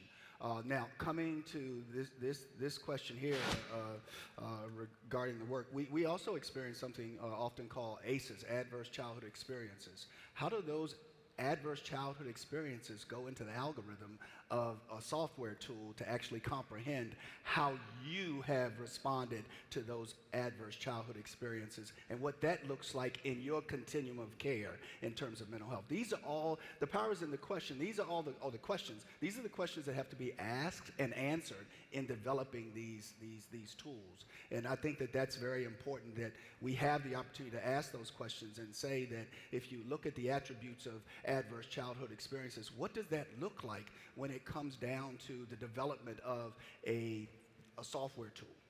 And then what does that look like in that care that is given by that professional in terms of being able to actually assess how those experiences and that trauma, whatever it was, is really affecting your well-being. So I may be going off of topic in terms of what the question was, but I wanted to add to the statement there. No, I think that's fine, and I think one of the things to also keep in mind is, like, as we're thinking about ethical considerations, we also have to think about the policy aspect, right? And so I do want to highlight, because Dr. Evans has mentioned this a lot, about chatbots purporting as therapists, right? There was a piece of legislation in Illinois that just recently passed that basically banned the use of chatbots pretending to be a therapist, right? And what that does is it creates public trust with who they're talking to and who they're speaking to, but it also creates an opportunity for workforce development, right? I think a lot of times we've heard this conversation that AI is taking over jobs, right? And I think the more that we are looking at the blend between workforce, but also increasing public trust with the use of technologies, we do that through policy. And the more that we can engage in this political space around good regulation, but also making sure that we're putting in ethical safeguards, that's how we can increase the ethical management of the use of these technologies. And so I want to really talk about, when we talk about professional associations, tech companies, and community leaders, how can we work together to better make this synergy around the use of technology in mental health? By all means. How do we make technology? How can professional associations, tech companies, and community leaders work together to make a better integration of technology? I think we have to bring people together. The thing we know is that, technology can be developed, but it really has to have the voice of people with lived experience. That's something that Dan talks about all the time, which is really important. I know that as having been a mental health commissioner, but also the people who normally use or do the work that the technology is trying to do. So I mentioned about the ethical constraints that a therapist, a licensed therapist or a trained therapist would have that are important. You're not going to know that unless you're bringing to the table the people who actually do the work. So I would encourage those who raise their hands that are developing these apps to make sure that you're bringing not only people who have the research and science, the people who are the practitioners, but really importantly, the people who have lived experience, because that's where you're going to get the biggest bang for your buck. Yeah, and we are partnering with one of the top digital AI labs, research labs at a major university that has been doing this work that is actually looking at the different constraints as well as opportunities, and is very familiar with a lot of the quote-unquote players in the space. So we're working with them from the standpoint of that research and that analysis to look at what are the best practices, what are the guardrails, what should the guardrails be, and making sure that we're looking and vetting the different organizations that are starting to come to us with their with their products. So that's what we're doing to make sure that, nothing about us without us, and knowledge is power. And so as we get ready to wrap up, I want to ask, and this is a question about leadership, how can mid-level and senior leaders prepare their organizations for digital mental health transformations? And so I have a caveat to that, not only thinking about digital mental health transformation outside of the company, but also making sure that their employees are taken care of and taking care of their mental health inside the company. Well, I'm a CEO, so I think about these issues from multiple perspectives. I not only thinking about how does our field have an impact on these technologies, but I'm also thinking about the employees that we have. And I think, especially as a CEO, it is really important for anyone has responsibility for a group of people, whether you're a manager, or you're a CEO, wherever you are in that technology, that hierarchy, that the mental health of the people that you're working with is extremely important. I think we've seen, I've been in the field for 30-something years. When I came into the field, particularly in our community, these were not conversations we were having. In fact, we were begging people to have these conversations. Now people are having these conversations, and especially there are 2 times in our history where people really understood the importance of the mental health of folks. In the recent history, the first was after 9/11. Everyone understood. If you were around and you're an adult back then, you know that people understood that there was going to be a mental health impact. And the second was COVID. I've spoken to more CEOs and people in the business community since COVID than in my previous entire career. And it's because they know, they're seeing the effects of stress. They're seeing the impact that COVID has had on people's mental health. And so they're much more sensitive to that. So I would say to continue to be very conscious of that because it is a direct connection between that and the productivity of your organization, of your unit, whatever the part of the organization is that you're responsible for. And then to know what the resources are and the strategies are. So if you are in a supervisory position, one of the most important things that you can do as a manager is to make sure that people feel psychologically safe, that you give people psychological control. There are a lot of decisions that I could just make as a CEO that I allow our staff to make because I know that gives them a greater sense of empowerment and control. That's by design. So those kinds of things, and then knowing most people have, especially in your large corporate organization, you have an EAP. I started by talking about the 3 levels of the population in terms of the level of psychological distress that people have. Well, EAPs are for anyone, regardless of where you're at on that continuum. And so for people who, like yourself, that want to just get checked in, just make sure that I'm doing okay, or someone who's having a very serious problem, doesn't matter. That's an open way that you can get help and talk to someone immediately. So kind of knowing those things, I think, is really important. Yeah, our strategy in terms of AI is really 3 pillars. First of all, we want to see AI as a complement, not a threat to our workforce. How do we do that? And we're doing that at the top end of the continuum from the standpoint of what should it look like with our workforce. What are the guardrails, the rules? How do we engage our workforce smartly? And then what kind of training can we provide for them in terms of utilizing AI? So we're in the process of that. The next leg of the stool for us is that, as I mentioned at the opening, we're in 650 communities across the country and offer support groups and programs. And many of those programs before COVID were all done in person. Many of them are now hybrid, and some of them are done totally virtual. How do we bring AI in to complement how we actually deliver the virtual? So that's the second leg of the stool we're looking at. And the third one is our research and really due diligence in terms of AI for the external environment from the standpoint of mental health. So those are the 3 things we're doing. Last thing is, as Arthur mentioned, COVID, for many of you that navigated COVID, some of you probably graduated without actually walking across a stage, or your family members did. We know that during COVID, there was this, we called it the FUD factor, fear, uncertainty, and doubt. The fear for what the heck we were going through, the uncertainty of when it would end, and the doubt about what is the way forward. Well, what we're seeing now is that same fear, uncertainty, and doubt from the standpoint of where we are socially. So we're examining that and seeing it in real time with our helpline from the standpoint of our helpline year over year. The metric point is about 71 to 74 percentage points in terms of increase of people reaching out looking for resources. So it is real, and we're trying to do what we can in terms of being supportive. So from AI to being real with the communities is what we're all about. All right, so this conversation really started about technology, mental health, and the next generation of leadership. Rapid fire question, 30 seconds or less. What are your organizations doing right now to enhance mental health and AI? Or technology, rather?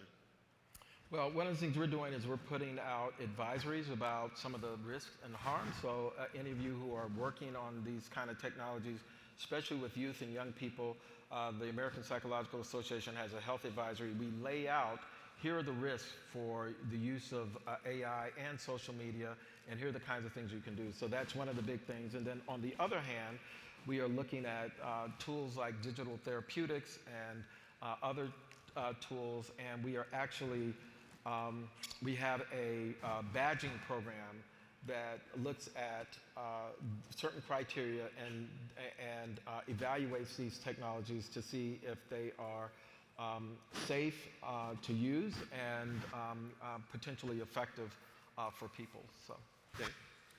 We're using some of our NAMI Next Gen, our young leaders that are really entrenched in AI. It's the technology they love, it's the technology they know, it's the technology that they grew up on in terms of using tools. So we're using them to help us in terms of our work going forward, and as well as the partnership that we talked about that we have started. And then what we'll be doing is also looking at what does this mean to the 650 organizations out in the field that we're working with. So I want to thank you both for such an amazing conversation. If I had to give away 4 takeaways, it would be innovation must be human-centered. We have to maintain that human factor in the development of technology and how we use and deploy them. The second one would be leadership is the bridge between technology and impact. The more that we can think about this and the visioning of how technology will be utilized in the mental health space, the more we can make sure that the impact is actually actualized when it comes to the public. The third one would be equity should drive every stage of innovation. The more that we're thinking about equity, the more that we can drive it and implement it in every stage of innovation. And the last one is, again, collaboration across sectors is essential for all this work to think about mental health and how it's integrated in technology and how do we build technology to help people's mental health. And so I want to thank you all for coming out to our session. I want to thank you all for great insights about mental health and technology and leadership, and we'll see you next time.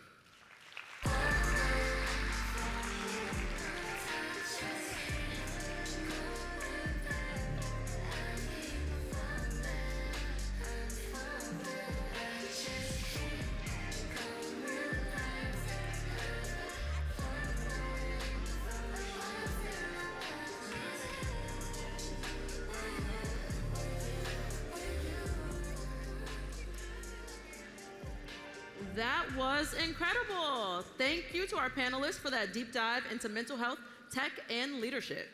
Next, we're talking about the intentional power of innovation with Jotica Edy and Tanya Sam.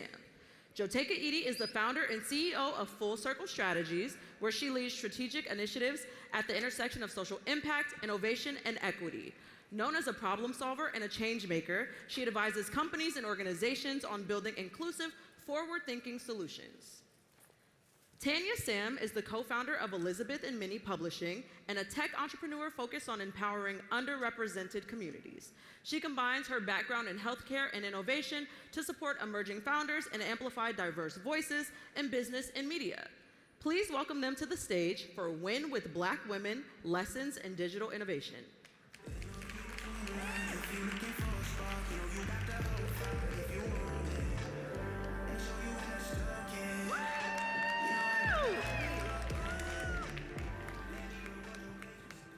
Good afternoon, AfroTech. How are you? women in the audience, how are you?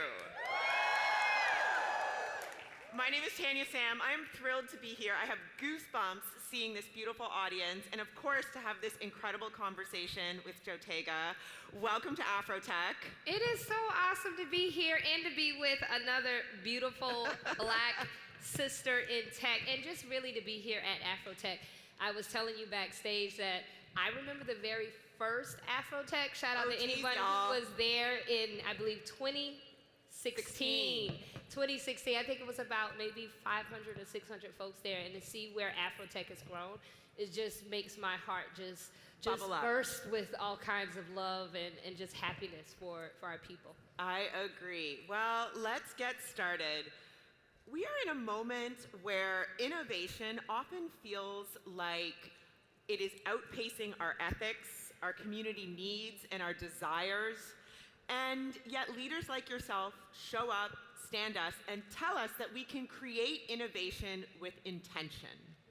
And that, for me, is what really motivates me and galvanizes all of us to really stick the line and continue doing the work that is so important and impactful for our communities. So you often talk about intentional innovation. Can you define what that means for us and why it's so important for you?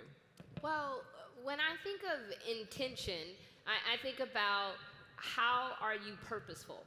And purpose, I use that word intentionally because I think it has to have purpose. So when we walk with purpose, when we move with purpose, when we build with purpose, it is about something that is greater. It is about something that is larger than the individual. It is about how are we being transformative. And so I believe that technology, I actually believe technology should always have the intention of good. The intention of serving our communities better. And I think the only way that we get there, if we're honest with ourselves about who is in the room developing the technology and ensuring that those that are developing the technology look like the communities that they serve, that there's intentionality about making sure that we're pouring in and not extracting, because often technology is built to extract from our communities, extract our ideas, when in reality it should be something that pours into our community to make our communities stronger, to make our communities better. And so I believe that the more we are intentional about that goal, the better technology and innovation will be for us all. I mean, this is such a hard question because especially in this audience, you know, oftentimes we feel like we get extracted from our ideas, our culture, you know, and a lot of that innovation happens not with intention, but for attention. And so how do we know the difference? How do we measure this? I think what's really important, and I think really in this room, and I think I can, the lights are bright, but I see a lot of Black women in this room. Shout out to the 92% that's in the room. What I know is that, you know, I think there's a fine line, right? When there's a lot of technology and innovation, there's a lot of clicks, there's just a lot of, I believe, superfluous things and activity that happens in and around tech. And sometimes it's often for attention. But I think, again, when it goes to, like you said, attention and not the intention. And I think when we scale back and think about what is this really about? What is this really for? How is this better because I have been a part of it? And how is this actually adding to the greater good of the community that I live in or the people that I serve? I think that is only when we're going to achieve the type of tech ecosystem that we all deserve. And I mean, that I think is the hard thing. You know, we're all technologists or aspiring to be technologists in this room, and I think one of the things with tech is we always talk about scale bigger, grow faster. Yeah. You know, what's the bottom line? But there has to be a balance of not just scale, but soul. Yeah, there has to be. And I think tech or scale without soul, or without conscience, because there's often, technology with no conscience. It's just build, up and to the right. I'm sure many of you in tech companies have always heard about, you want that graph to go up and to the right, but at what cost? At what cost? At what cost will it go up and to the right? At what cost do we want to profit? Because sometimes the decision to go slower and better, actually in the greater run of things, is actually better for society as a whole. And I think we have to have conscience to be able to make those strategic and very important decisions. Well, I want to move into one of the best examples of intentional innovation. And this woman here single-handedly spearheaded almost breaking the internet. If you guys remember back to the election cycle, Win with Black Women. And I know you're all out here supporting, because that is what we do, and I'm so proud of us. But, I was telling Jotica backstage, that felt like, to me, the best example of innovation, because Win with Black Women echoed to me remnants of almost an African drumbeat. It was how we transmitted messages from village to village with music and sound, but now we were using technology, digital innovation. It was exactly that, an African drumbeat in the digital age, calling our sisters, uniting us, telling us to stand up, to rally through emails and text messages. And this is probably the best example of breaking the internet and, intentional innovation. And albeit the outcome might not have been what we wanted, but you did that. And so I want you to tell us the story of how it happened, and how we can take that story and do it again and again and again in our communities with intention to change and create the world that we want. Oh, well, thank you. Well, first of all, the biggest aspect of that story is that it was a collective of very, very, very bold, brilliant Black women who had come together. So people may see me, but Win with Black Women, we are a collective. We are many Black women who pour into volunteer. We're all volunteer at Win with Black Women, so we volunteer our time. And when we started Win with Black Women, it actually started in 2020. How many of you were a part of any Win with Black Women call prior to the big call last year? Let me see your hand. Oh, shout out to the Win with Black Women OGs are in the house. It's so good to see you. And so we had been meeting for more than 4 years, 4.5 years before the big call. And what Win with Black Women, what we started with, I believe, Black women all around the country had the same feeling. We were sick and tired of how they were talking about us. And during the 2020 presidential cycle, every Black woman who was a potential vice presidential candidate, they were having such racist and sexist attacks on each of these women, whether it was Stacey Abrams, whether it was Congresswoman Val Demings, or whether it was at the time Congresswoman Karen Bass, or if it was Ambassador Susan Rice, or Vice President Kamala Harris. All of those women were on the recipient end of racist and sexist attacks. And so I remember picking up the phone and calling a mentor and saying, like, this is a problem. What are y'all gonna do? My mentor was like, well, what are you gonna do? Wait, hold up. Wait. I love this, because she was like, not what we are gonna do. What are you gonna do? I'll never forget that. And I remember sitting there. I was in Johnsonville, South Carolina, on my dirt road. Shout out to anybody who grew up on a dirt road. This is in the middle of the pandemic, so I figured the safest place to be was on a dirt road in South Carolina, like to protect myself against COVID. So I was there, and I remembered writing an email. So I picked up my cell phone and I text about 65 people. And because of my experience in life, I had been civil rights advocacy, I had been an executive, a C-suite executive in Silicon Valley, I had worked in entertainment, I'd been in all these spaces, so my network was one that was a vast network. So I wrote to all of these people, not just the usual suspects of those in the political arena. And that night, 90 of us got on the phone. And it ranged from the oldest being our dearly departed Mother Hazel N. Dukes and Dr. Janetta Besh-Cole. They were the two oldest. And the youngest was a 22-year-old college student at Howard University. And so that very first call, and we decided that we were going to pen an open letter And in 48 hours, there had been 2,600 signatures to that. And that was the real launch of Win with Black Women. And we continued. And what we all felt and what I firmly believe is that as Black women, we all are leaders. We all have agency. And no matter where you sit, whatever position you're in, you actually have a contributing power to the collective. Yep. And when we come together, we're absolutely unstoppable. And so that was Win with Black Women. So it was kind of like this underground railroad of Black women. And we have been doing things from, you know, in coalition with other Black women organizations around the confirmation of our first Black woman to sit on the U.S. Supreme Court, our first Black woman, Dr. Lisa Cook, who's on the Federal Reserve Board.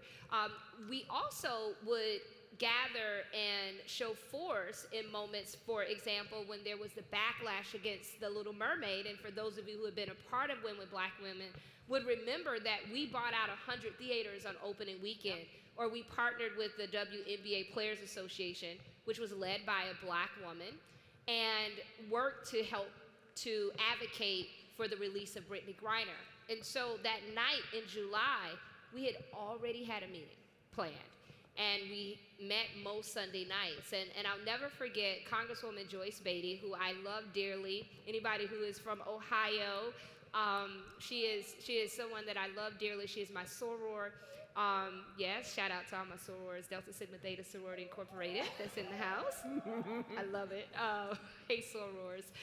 And so she gets on television, and she says, yes, they make this historic announcement. President Joe Biden says that he is no longer going to seek the Democratic nomination for president. Vice President Kamala Harris signals that she is going to come in. And this was, I think, around 2 o'clock. Ironically, I was back in South Carolina on the porch on this dirt road. Staying safe from COVID. No, this is 2024. Oh, yeah. I was just visiting my family. And so I remember we were on a text thread. And I think all of us was on a text thread when that was happening, because it was like unbelievable. It was like, whoa. And I think I remember thinking, like, this is a possibility. Like, it's right in front of us. Yeah. And Congresswoman Joyce Beatty, I believe she was on MSNBC, and she goes, yep, I'm about to get on a call tonight. There's going to be 30,000 Black women. And her chief of staff calls me, and Todd, he goes, hey, I got to tell you something. Congresswoman said there going to be 30,000 Black women on a call tonight. I was like, really, Todd? She said that? He was like, yeah. How many people had you had normally on a like call? 1,000, because our Zoom account only had 1,000. It was a real, if you ever been on a Win with Black Women call prior to July, it was a real meeting. I mean, it was like a meeting, like you could unmute yourself and come on video and be like, hey, how you doing? It was really like a meeting of Black women. And like we had everybody from, you know, some of the biggest names in this nation that had been on these underground calls. And that night in July, when Todd said that, I just said, oh, it's not a problem. I said, it only holds 1,000, so I'm not really worried. So, but when I went to get on my own Zoom, that's what I was like, oh, there's a problem. I can't get on my own Zoom. We tried to call Zoom tech support. We were like, I'm the owner of the Zoom account. I can't get on. Then we said, oh, I had this great idea. I was like, we'll switch to webinar, and then we'll tell everybody to move to this new line. The minute we set it to a webinar with 3,000, it went filled. It was like, I think maybe it's more than, maybe a lot of people that want to get on this. And then what we soon found out was that there were hundreds of thousands of people that had felt the need to be in community that night. And so what I think is the most beautiful part, you talk about the African drum, I think it's important to really pay homage to Black women and what we do in these moments, is because our call started at 8:30. And so we are on this webinar, and we're like trying to get like members of Congress are calling in, and we're just trying to get them backstage, because now if you've ever done a Zoom and you're on webinar, now you got to put people backstage. And so we were trying to do that, and there was a Black woman. Her name is Artis Hampshire Cohen, and she picks up the phone. No one asked her to do it. She just did what she felt that she needed to do as a Black woman, and she calls the COO of Zoom, who is on vacation, and answers the phone at God knows what hour it is, and she says, I'm on the Zoom and we need to open it up.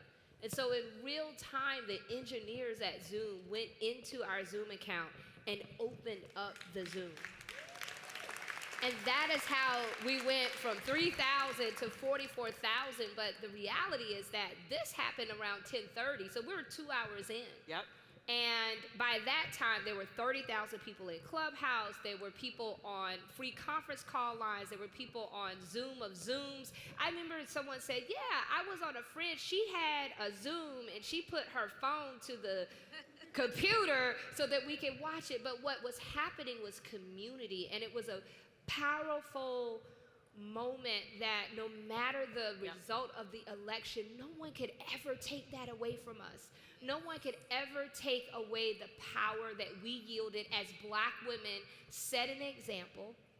As Black women, and thank you to Star Jones, who had the foresight to say, I'm gonna get a donation link. And we got a donation link, and we laid that donation link down, and we raised $1.5 million in 100 minutes. And that really was, I think, a very power-shifting moment, because what it did is it showed Black women the power of our unity, because what we knew in that moment, we knew we wanted to be together. Yeah. We knew that we wanted information, and we knew that we were ready to get to work. And I think that was what was so powerful. We didn't hang up until 1 a.m. I mean, just the scale of it alone. And one thing I want everyone to understand is, even though you had a Rolodex of folks that you could call to start and galvanize this movement, it was all of us, right? So it wasn't just one of those things where you took this power of technology because you knew people. That helps, absolutely. Someone there took the initiative to call the Zoom COO, but also, like, we all use that tech to send out that drumbeat. Oh, yes. And it was the text messaging. Like, I don't know. How many of you raise your hand? I'm just very curious. How many of you got, like, more than 3 text messages about that call? Yeah. And I think that's the power of technology. That's the power of community, because we all were just getting I was getting text messages from people saying, hey, you need to get on this call. And I was like, where you been for the last 4.5 years? Like, of course I'm gonna be on this call. But it was just a real, I think, testament to community. And when I'll never forget, I get teary-eyed when I think about it. You should.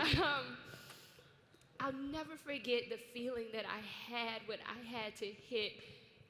I had the task of hitting end meeting for all. And that was probably one of the hardest moments in my Win with Black Women journey, was hitting end meeting for all, because it felt like a long hug, an embrace, a powerful spiritual moment of Black women saying, we are here, we will not be ignored, this is our moment, this is our time, and we are not going to shrink.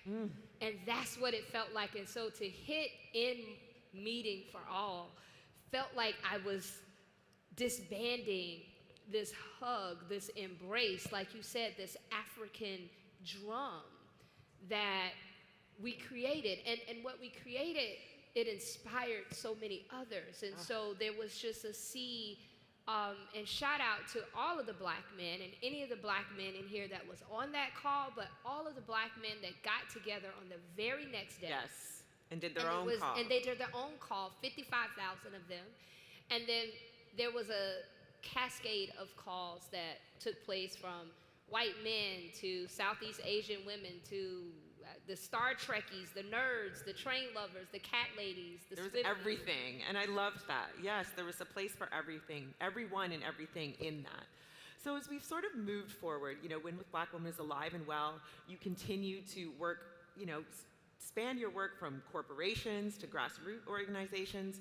But when you look back at that experience, how can we as women continue to leverage technology in these platforms for other greater goods, whether it's social justice, whether it's a GoFundMe in our communities. How do we continue the work, on a smaller level, but also we'll talk as we go through to our larger leadership roles in corporations as well? I think that the first thing is we have to get out of our own way.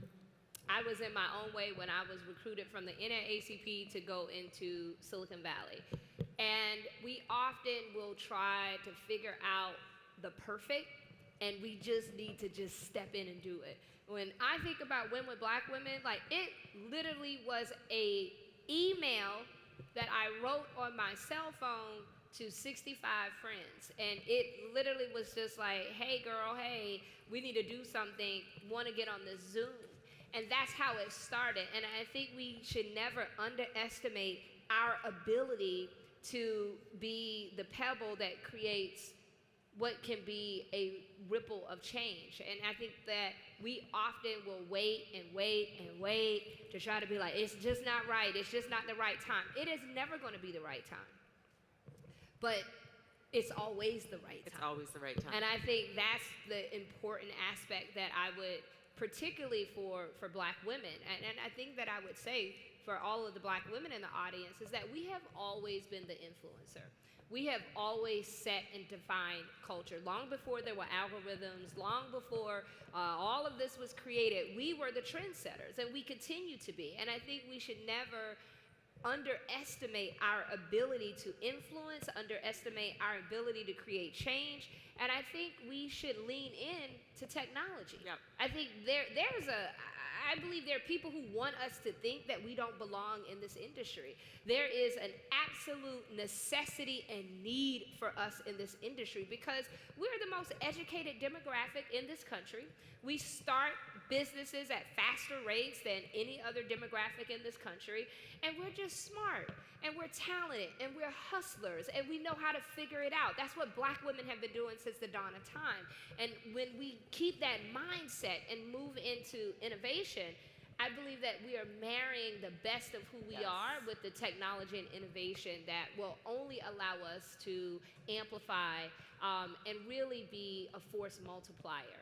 One thing I like that you said there is we have to get out of our own way. Yes. And especially I think as women or just as entrepreneurs, oftentimes I love this adage of like done is better than perfect. We think we need the perfect MVP, we need to go and build it out, test it. And what you did, and to have the impact it did, it was emails, it was Zooms. So sometimes the back end never looks as pretty as your outward facing UI, but you just gotta keep hammering away at it and see the progress that it makes. We didn't even have webinar when we started the call. And by the end, we had 44,000 on Zoom and another 100,000 people watching that Zoom. Tell the story that you told me backstage about how this actually changed how Zoom's product line came out. That was a part I have been in, most people know me for my advocacy work. They know me for Women with Black Women. Probably in this room, a lot of people probably know I was a C-suite executive in Silicon Valley. I'm an avid investor across a number of funds and companies. But the techie in me, when I got, someone called me and it was like, hey, you should know this is about to happen, that Zoom actually as a result of what Black women, all of you, raise your hand if you were part of that call. Raise it high, raise it high. What you did, Zoom changed their entire platform to be able to hold 1 million people on a single call. And that was a result of Black women, all of you. And that was something that was very, for me, it's just to know that an entire technology company would see the value and the change, but really it was Black women who were saying that we're gonna be seen. There's Black women saying that we will not shrink and that this is our moment, and what it has resulted in is something that I am always very proud of. Fantastic. Well, you talked a little bit about your career trajectory. It's been very, very broad. You've gone from creating bridges from boardrooms to tech companies to also grassroots organizations. What does inclusive and innovative leadership look like in this day and age? I think inclusive leadership is deep listening, is deep understanding. I think inclusive leadership really is about leading in a manner that the people that you are, quote, leading, that you're learning from, that you're creating space for others and platforms for others. Like, how can you be a vessel? One of my mentors, she often says, lift as you climb. And I think that's a very important notion for us to always think about. How do we lift as we climb? How, when we walk into a door, that we ensure that not only are we removing the hinges from the door, that we're just tearing it down so that the next person that could go into that room, that they have more ease in being in that room, and that they also don't experience all of the negative that you experience, that it's better for them. And so I think when we are intentional about inclusivity in our leadership, it is really about making sure that we are creating space for others to elevate. And that to me is the ability to lead in a way that just allows you to think about something that is much greater than you, and something that is always transformative. You know, this is also such a hard thing, because I think, you know, in this room too, we've got people who have 40 years of experience and have clawed their way to the top, and we have people who are just entering. How do you operationalize this in big companies? And can you give us an example of companies that you've seen who have done it really well? I'm sure there's tons of examples of companies that have not. Some of you are at them and you're here looking for encouraging words, but what are the ones that are doing it right, and what have they done differently that you've seen? You know, I think there are a number of companies that get it right in terms of and it really starts with, how do you foster community? How do you foster inclusivity? How is it that when someone walks into a company, that they feel seen and heard, that they are valued? How, when you look at a company, that company from the top all the way to entry is reflective of our country. And that's very important. Companies that actually have a mandate around creating a level of impact. I won't name any specific company, but I will talk about, I'm an LP in K4 Capital, which is it is a venture fund that really focuses on impact. And so I use them as an example because many of the companies in K4's impact are seeking to solve a problem, to close a gap. Many of the founders that come from communities that have been overlooked, and they're seeking to solve problems. And I think about companies in that portfolio. I think about the mindset of when you are at the ground level and companies are intentional from the beginning. And I think the companies that get it right are companies that from the very beginning, they're not trying to bake it in after they're 5 years in or 10 years in, and they're trying to reverse engineer it. These are companies that from the very beginning, they're saying we're gonna have values that are reflective of the world that we live in. We're gonna be inclusive, that we're gonna be intentional about, as we build our board, we're gonna be intentional about our cap table and about our investors. We're gonna be intentional about our management team. And it does not ever mean, and what drives me insane is that when people feel that inclusivity and intentionality around impact has anything to do with like taking away from the goals of the company, they make companies better. Companies are statistically better as a result of the inclusivity. Companies that drive greater impact and where employees feel good about the work have a better work ethic, which has a better work product, which again benefits the business. And so I think that CEOs have to be invested in this mindset, and I think the more that we are intentional about it from the ground level, the better companies that we'll see. Okay, so this is not a hot seat question, but at a conference like AfroTech, I've had people who would message, they'll be like, my company doesn't have it in their budget this year to come to AfroTech. Should we feel like that is them stepping away from innovation, or diversity, or espousing the values that we want, or is this just a sign of we just don't have the budget. Like, how do we wrap our heads around both of those things where two things could be true at one time? I was just getting ready to say that. So two things can be true. It's a very tough market right now. And there are some companies that do not have budget. They're making hard choices and hard cuts. Now, if that same company goes and have an all-hands pizza party and it's, they rented a boat and everybody went on the boat. I've been in tech. No, they got a company party and Coldplay shows up. If the company is able to do that and they cannot find the there's levels to it, right? And I think it's important to pay attention. But I also do not believe that we as Black folks, particularly in companies, should be the ones that have to bear the burden of having to convince a company why it's important to be at AfroTech. I think there's onus on leadership, there's an onus on the company to see the value of AfroTech. And so I think some companies are making very tough decisions in this economic market, I believe largely driven by the problematic administration that we have in office. But there are companies that are intentionally feeling that they can shy away from initiatives around diversity, equity, and inclusion. We should always say it. And that these companies, we should hold them accountable. And I think the work of great advocates that are holding companies accountable, that are shying away, I think that is helpful. But I think also inside these companies' leadership and management should really, you have to speak truth to power. And I remember when I sat on the management team and on the executive team of a financial technology company that I was a part of, there were things that I was seeing that I did not think benefited our community. And I would speak truth to power to the dismay of some of the other leaders. But there is an accountability, I believe, when we have access to these rooms to speak truth to power, even if it's uncomfortable.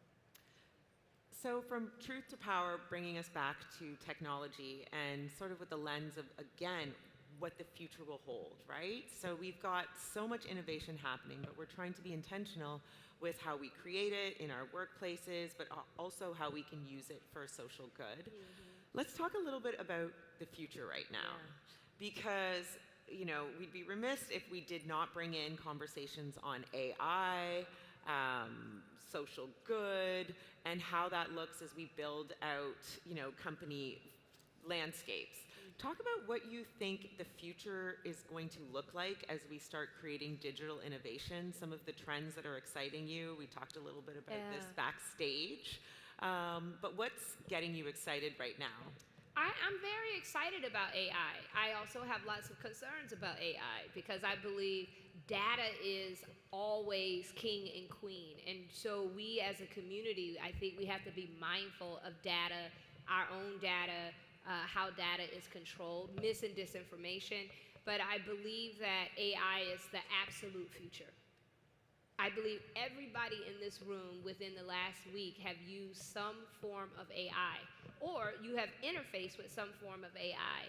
I asked my amazing team member, Jasmine, who's here, as I was coming in, I was just doing some research.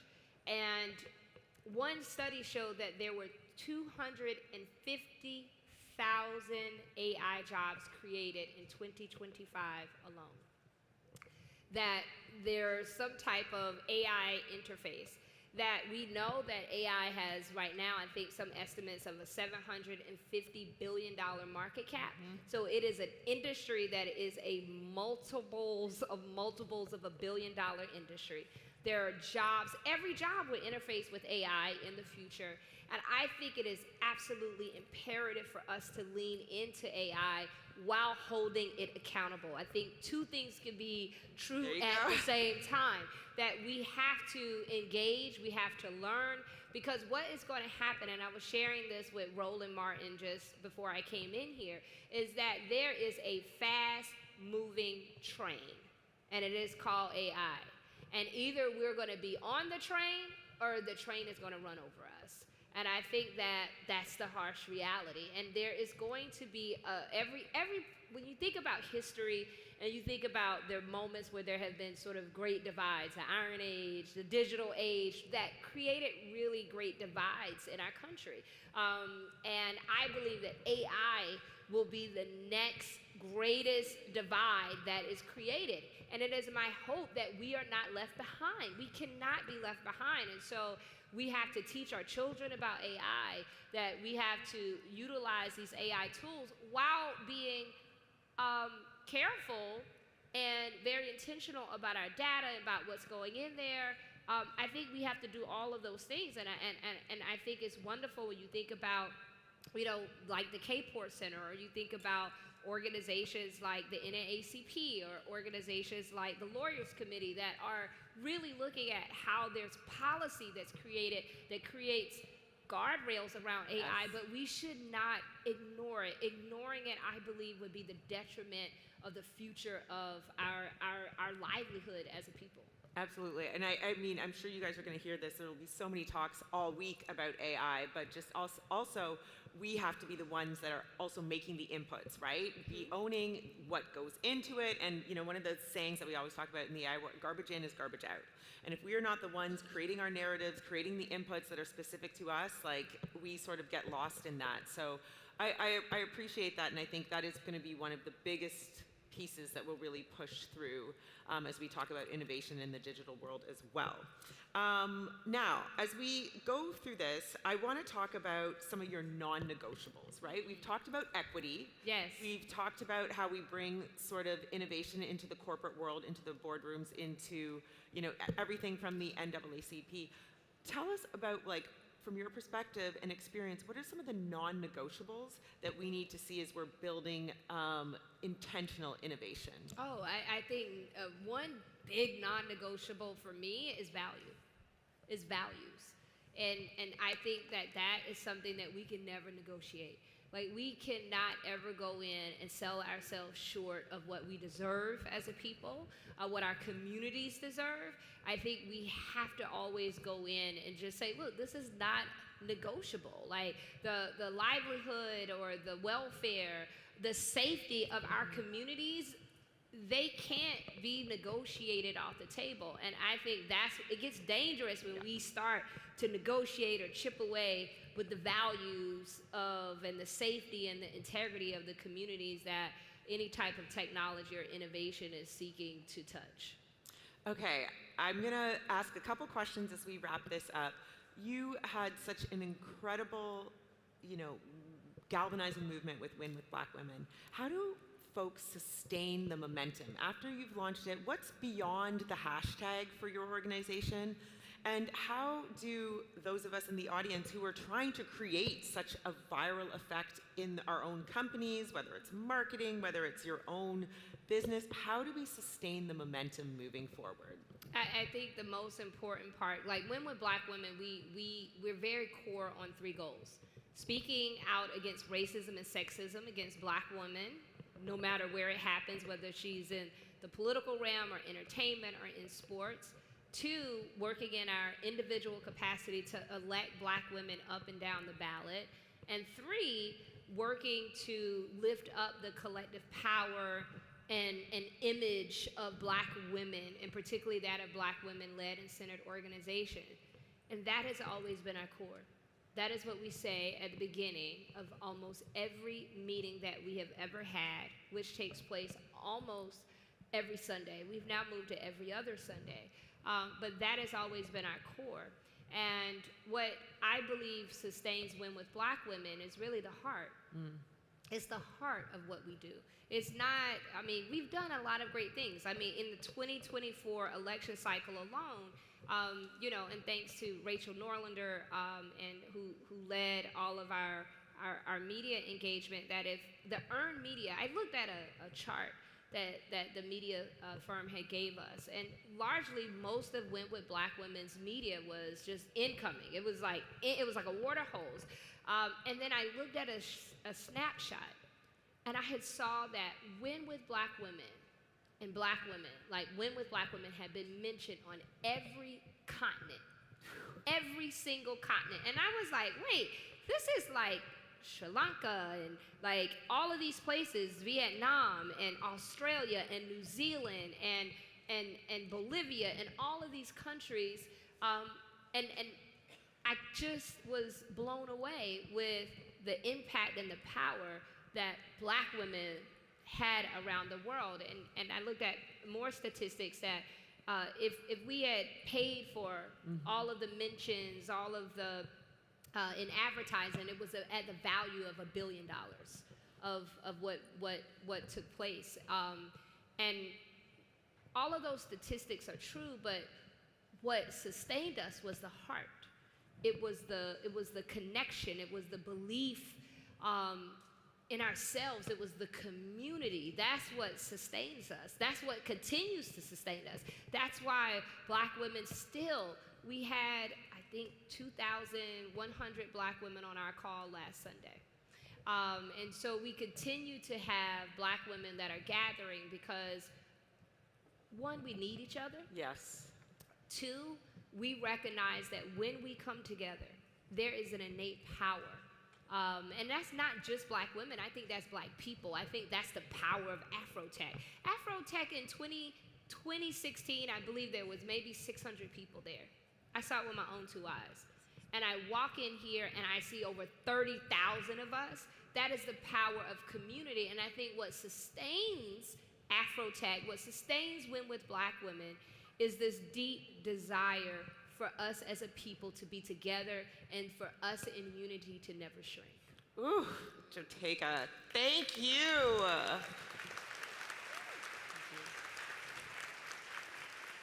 You guys, I don't know, but I am infinitely motivated. We're gonna smile for this throne. Alrighty. Get my good side. I know, get the good side. There's a drone coming around. We definitely didn't have that at AfroTech 2016. No. So look, this is digital innovation at its best. But one of the things that I think really resonated with me as you talk about this is, you know, your mentor saying, what are you gonna do? Yeah. And as we close out this session, I want us all to know that what you're gonna do has impact, whatever you are building, whatever you are creating, whether it's in tech or it's tech adjacent, know that you can reach millions. Absolutely. I think the last thing that I will say, you know, I grew up in South Carolina on a dirt road, Johnsonville, South Carolina. Shout out, anybody here from South Carolina? Oh my goodness, South Carolina is in the house. And I gotta give a big shout out to the University of South Carolina Gamecocks if they're in, yes, and their Gamecocks are in the house. But I grew up in South Carolina, and I grew up on a dirt road. I grew up in a town with 1,400 people. So sometimes I look back on my own life, and I think, my God, like, look at where I have come from. And I think for any of you that are sitting in this audience that one day you want to be on this stage, you have the company that you want to build, what I will say to you is never underestimate your ability to step into your greatness.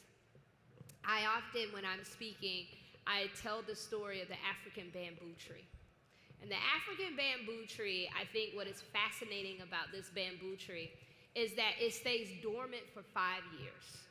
For 5 years, the African bamboo tree, you water it, you nourish it, you do all these things, and it does not grow. But what is happening up underground is something that is so powerful. It is building its strength and its roots, and it's just doing something. But to the person that is going to water it every single day, if you have no idea anything about the African bamboo tree, you could get discouraged in year 1, in year 2, year 3, year 4. But in its 5th year, the African bamboo tree in just 6 months grows 90 feet tall. Yes. And what I will say to each of you in this room is that we are all African bamboo trees. That you may be in your season of watering, you may be in a season where nothing seems to be moving, where nothing seems to be growing, but what is happening is that you are being strengthened. You are being ready for your great ascent, for whenever you grow that 90 feet. And so that when you do grow that 90 feet, that everything that you needed, that roots, that nourishment, the strength to withstand anything that comes your way, that you're ready for. And so I think it's just important for us to recognize that somebody's going to try to tell you that you do not belong.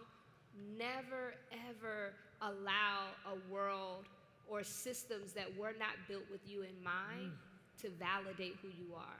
Know whom you are and whose you are, and that you are built for greatness, and that you too will be like the African bamboo tree. And I can't wait to see us all rise.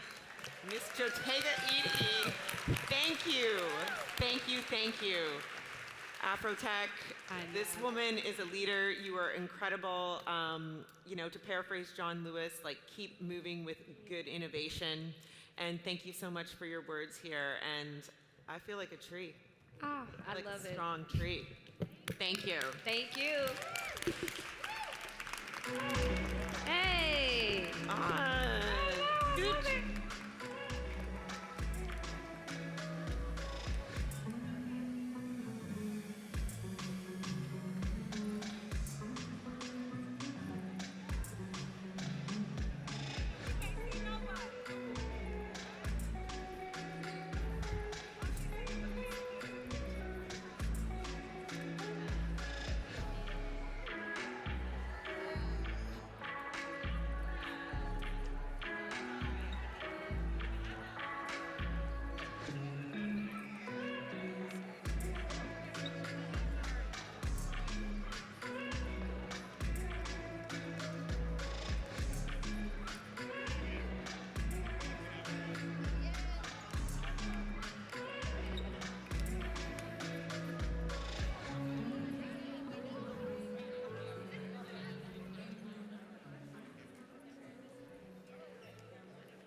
Hey y'all, how y'all doing?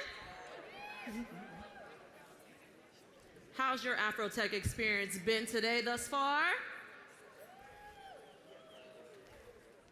Going good?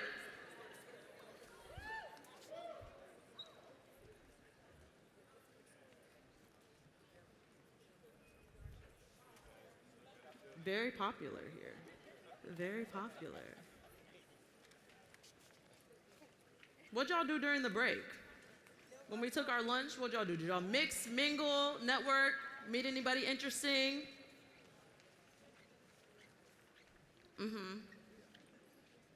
Thank you for responding, you guys. I really appreciate that. Take a second, turn to somebody next to you, introduce yourself if you don't know them already. Tell them what you do, what you're working on, all the magic that you're creating.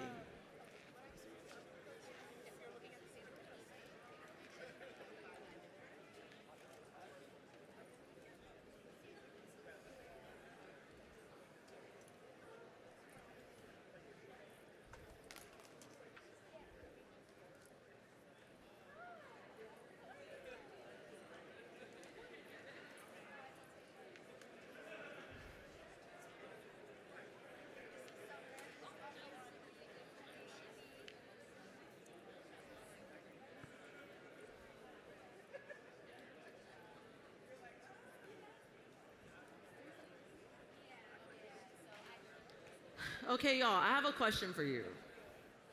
Does anybody here like gaming? What games specifically do y'all like? Shout some out. Roblox, Animal Crossing, Tekken 8? Okay. Battlefield 6? Okay, we got lots of gamers in the audience. This next section is gonna be a treat then. If y'all are gamers, you're gonna love this next one. Johanna Ferris is president of Blizzard Entertainment, where she leads the global strategy, development, and publishing of some of the industry's most iconic game universes. She is known for building high-impact teams and driving growth across major entertainment brands. Jayan Lopez is the founder and CEO of Black Girl Gamers, a trailblazing organization advancing diversity and inclusion in gaming through media, events, and industry partnerships. She is an internationally recognized advocate for representation and equity in the digital space. Please welcome Johanna Ferris and Jayan Lopez for the future of gaming.